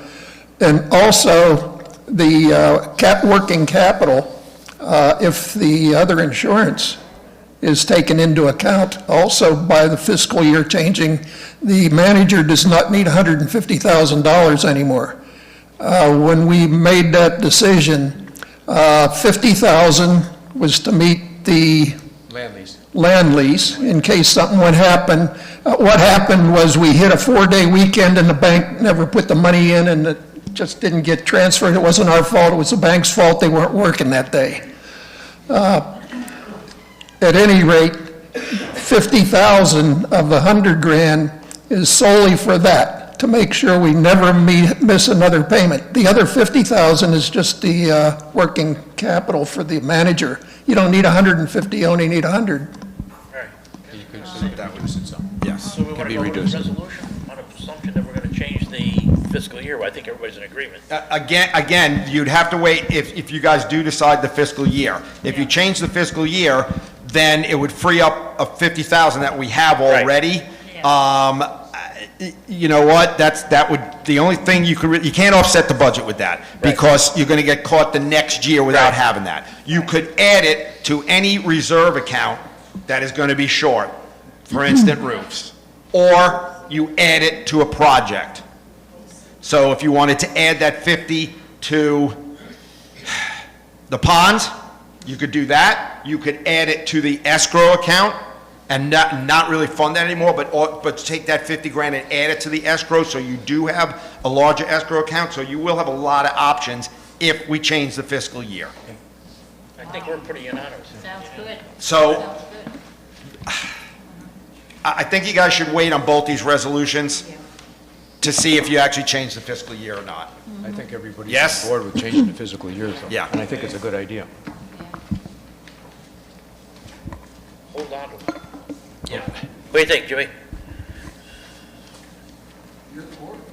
Yeah, a lot of times, since your experience as being a treasurer and a financial wizard, we take that into consideration. We like your opinion, Jim, even if we don't want to listen to you. I have a question. If you change the fiscal year that, you're talking about doing that this year, so we would start July 1st with a new fiscal year of this year. Yes. How will that affect our current monthly HOA premiums that we're paying and sending out new information to the Okay, community? so it is definitely going to increase your payment, because the budget is set up now until December. Correct. And okay, so what we're going to have to do is, it'll still be up till December, whatever is already in there, but now it's also going to include the 6 months to June 30th. So you will get your hot wire increase that wasn't going to take effect until 2024, will now take effect June 1st, because you're going to have 6 months worth of it onto there. July 1st, I'm sorry.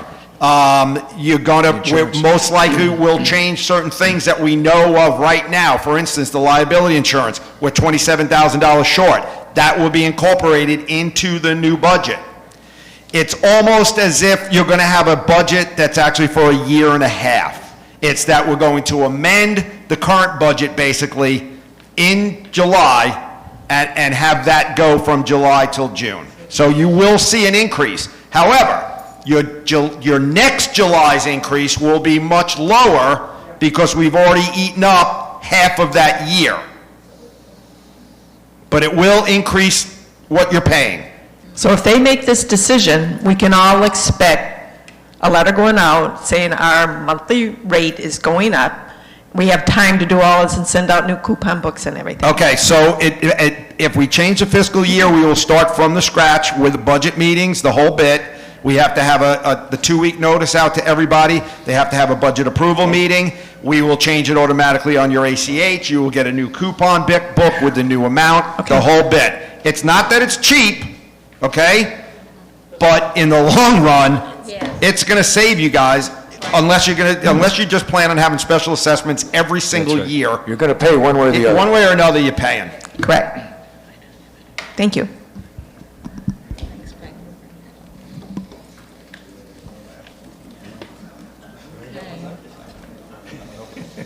Okay, no, let's do the sound system. Yeah, might as well. This I think we should wait on. Yeah, we're going to have to, because the people aren't here that are involved in it. Just bring it to everybody's attention, though, right? Okay. Okay, yeah. It was brought up about putting a new sound system in the main clubhouse here. So we'll just go around and see how everybody feels about it. I mean, we can't do much with it. We'll probably end up tabling the thing for a while, but maybe we can discuss it a little bit to get a general idea from everybody that's out there and the board. I got two. Gene, you got one? Go ahead. Vic, you can. Yeah, This is on the. Could we still have one question before you move on? Can we have that? I'm sorry. Me neither. Okay, so you're talking about the HOA going up. How much we talking? Like, do we know yet? Is it going to be? We have no idea, Pat, because we have no idea what the insurance is going to be. I know, ours will be out. That's where we're having the problem. That's why we want to change the fiscal year, so we know what it is every year. Right. We're not going to add 30% to the budget. Yeah, Or to the insurance budget, put it that way. okay. We just don't know. It's a guessing game. I mean, our liability went from, we budgeted 72, we're up to almost $100,000. Yeah, it's for liability. ridiculous. We never Yeah. expected that. I know. That's liability. That's Florida for you. No. Ron, when do we, the property renews in May. When do we get the renewal? Will we have time to do all of this? Yes, if we do it for July, that's what we were talking about, by putting the fiscal year into July 1st, yeah. Okay. We had gone through that already. We think we shouldn't have any problems. We'll know what to budget. You have the same time limit that you have now. It'll just be, things will be done in June instead of December.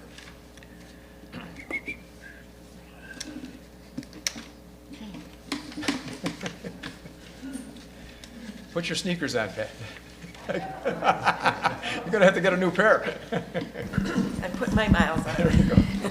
Okay, I'm not too clear.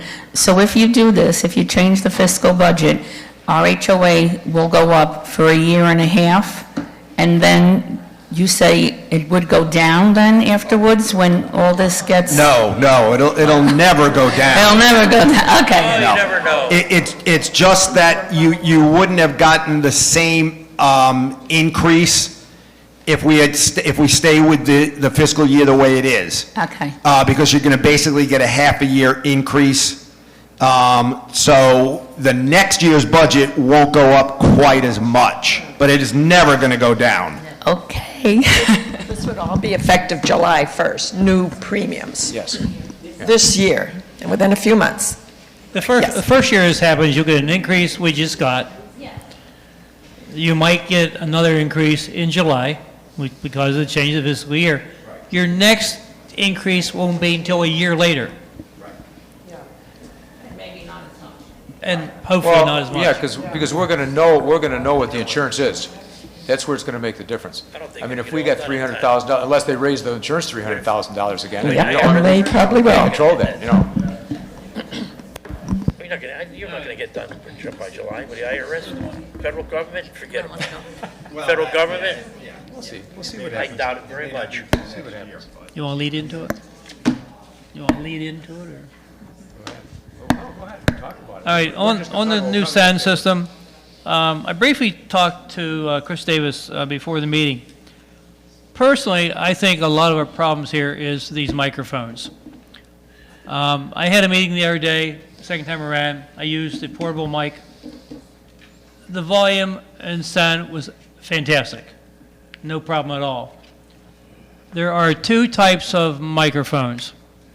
Directional microphones and omnidirectional direction microphones. One, you have to speak more directly into it.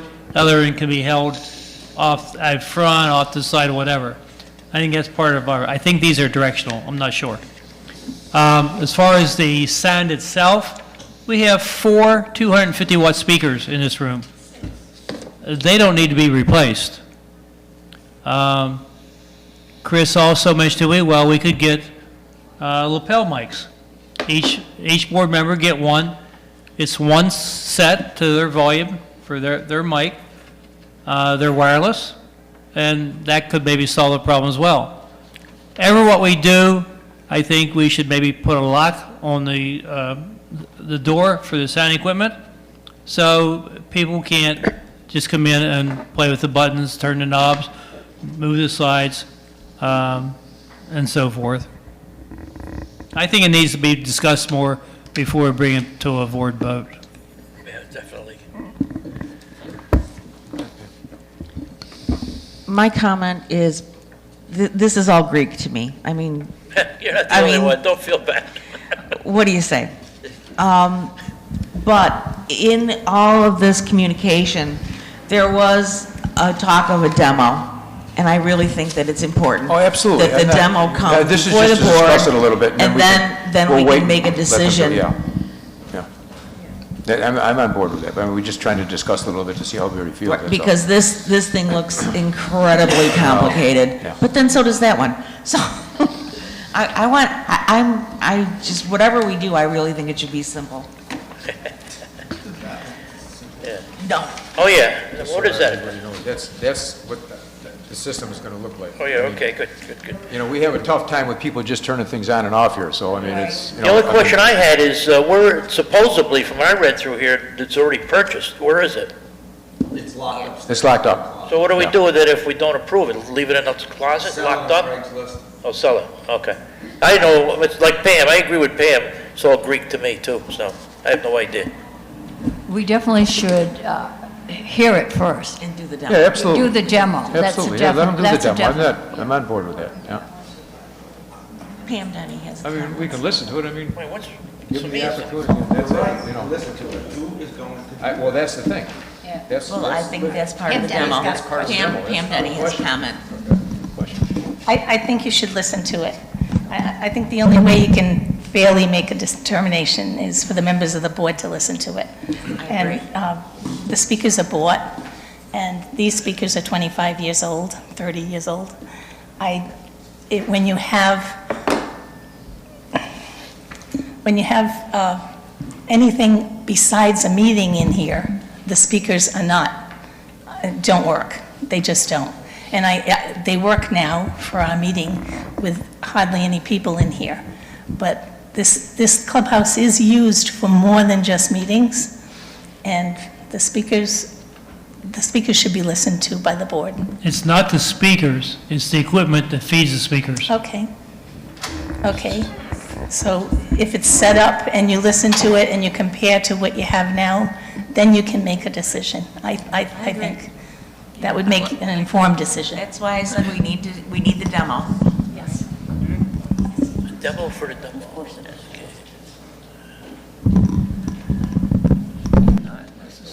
Bob, you got? I just want to know, there's a problem with these? To me, I don't know if there's a problem with this or not, because I don't understand all this stuff anyway, the PA system and so forth. All I know is the meetings here, everybody can hear us plain as, nice and clear, right? And I think when they have the bingo, do I hear them clear too, or? I don't have a problem. I don't know if there's a problem, we'll fix it. I don't know if there's a problem or not. Well, we'll listen to it, see what happens, I guess. I don't have the email from Chris, because I know you wrote something this morning. I got it. Yeah, we'll go along with that. Explain. Chris Davis wrote us an email this morning. I don't have it in front of me. I printed it out. Explaining the whole thing. Oh, you got it. There you go. All right. I printed it out this morning. I didn't read it. Lucky me. Okay. He was writing back to Kenny. I read the full manual on the new speakers and understand how they need to be interconnected and configured. The new mixer does not need to be connected to allow the sound of the speakers to be heard. An audio source as simple as smartphone playing Sirius XM station could be used to wire the input for the demonstration. Okay, this is because they wanted to do this demonstration. Okay, I'm just going to go down through. Let me see where I am here. For the record, the 4 existing Pyle speakers, which are these in here, okay, are rated at 250 watts. Each are presently wired and paralleled, which means they could handle 1,000 watt of output. Okay, I don't know if anybody understands it, but I kind of understand it. Vic probably understands it more than me, and I'm sure Chris Davis understands it very well. Okay, the existing Pyle amplifier is rated at 600 watts. Plenty of power for volume beyond comfort. That's the one we have here right now, the amplifier. It's unfortunate if one of the motivating reasons to procure the new system was the perception that the existing speakers were blown out, which they aren't, okay? And they can be replaced, which I think it goes down through. The existing speakers are not blown out. The sound system may have seemed way out of external source, was initially connected to the amplifier because there is a small slide switch on the back of the amplifier to choose between using the 4 amplifier input for the microphone low level and the line level. If anybody understands that, okay. It's input like a cable box DVD player. The switch was normally in the microphone position. If an external line level input is connected with the switch in the microphone position, the sound output of the amplifier is horribly distorted and thus the speakers sound blown, okay, which they aren't. The existing amplifier and speakers are sold separately by Pyle. They're not obsolete. So the speakers that are in here right now can be replaced if we have to replace them. Okay? For any dance-related activities, DJ brings their own sound system. This is basically, this system that they've got in place is basically a sound system for DJs. Okay? This is what they use. Oh, that's what that is. That's what they use. Okay? I know that because I've seen them. Only because I've seen them. Okay? I mean, it's something that's, I don't have a problem listening to it. I don't know who's going to run this system and how they're going to turn it on and off. I mean, we have a problem over the yacht club, and there's 2 things that they got to turn on and off over there for the microphones, and it can't be done. Everybody has issues with it. So, I mean, to run something like this, I don't know, but I mean, I'm willing to look at it. You know, I don't have a problem looking at it, listening to it. So put it on, put it at the next workshop meeting, we'll have them display it. Yeah. Yes. Okay. I think the ones that know about this, I think John and Kenny and Chris should be here at that meeting. So, Absolutely. for their input, because we got to make sure that they're available. Pam, Can we make sure that they're available to show us that? Okay. As soon as we find out what the workshop meeting is, we'll let you know.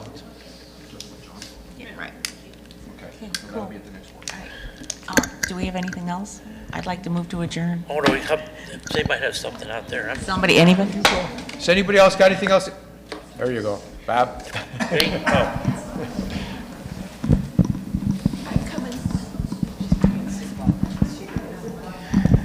Just on behalf of the Veterans Committee, I wanted to thank the community for the support you've given us in our fundraising efforts towards the monument at Veterans Memorial Park. And I also wanted to point out the new fundraising effort we've just started. The information is in the library and on Channel 63 regarding the memorial plaques, commemorative plaques. You don't have to be a veteran, but it's something nice to do for a relative, family member, whatever. Please continue our support. We're close to making our goal. We expect to do it this year at some point, so whatever people can do, we really appreciate it. Thank you. You got Bill behind you, I think, Bill. Bill, did you want to say something, Bill? Could you tell us the number, how far we are from our goal? I don't have the exact dollar amount, but the thermometer back there shows us, I think we're about 70% towards our goal. We've got about 20% left to go, 30% somewhere in there. Bill? Bill, did you want to say something, Bill? No. No, okay. Jim Hetzel's got one more thing he's got to address. While we're waiting for Peggy to walk over to Jim, I want to make a public service announcement. For the second time around sale, as we know, there's always been baskets that's been raffled off. Diane Kaminsky and Mary Walsh have made those for the last couple of years. I don't know if all you know, but Diane is in the hospital and cannot make those. Pat Mangione and Mary Shaver have agreed to do it one more year and take it over. They would like, anybody who would like to donate anything, money would be great, because we're running on a short time here to go out and buy stuff. Donate, see Mary or Pat, and they'll be more than happy to take your donations for these baskets. Okay, Jim, go ahead. Looking around, there's quite a few people here that don't know who I am, and I thought I'd introduce myself, say a little story before I get to my subject. I've been here long enough to have been on your finance committee. I've been your president. I've been your vice president. I've been your treasurer for 7 years. During that period of time, the owners have gotten rid of two managers and a lot of directors. And going back to when I first got here, they found out in the summer that when the manager went on vacation, nobody had come here and work. Seems that the manager hadn't paid any bills in the last 3 months. We fired him as soon as he got back. I was on one of the committees that helped straighten out the mess. We hired who we thought was a top-notch manager. He lasted about 3 years. He found a different source of money. He quit giving any money to the finance committee. And he was in hop $70,000 to the finance committee. And it took us 2 years to take over the board to where we had enough directors to more or less call the shots. We were down to $35,000 working capital then. Our net capital, $35,000. Hired another manager, the one we have now. He worked with the budget committee and the directors at the time. They examined every single account we have in expenses and income. It took a couple of years to do that. And the changes they made, there were numerous changes. They made amendments to the documents. They made rule changes to your rule book. We've been talking about resolutions. That's the rule book for the managers and the directors to follow. Since they're implemented by directors, they can be canceled or changed in the future. Would you give one of these to each of the directors, please, for me? Those people up there. Basically, we got the $35,000 up to when I left the board. It was $1.5 million, if I'm not right, back in those days. Don't applaud me, please. I only had a small part to take in this. There were 6 other board members and an excellent manager. You can applaud now.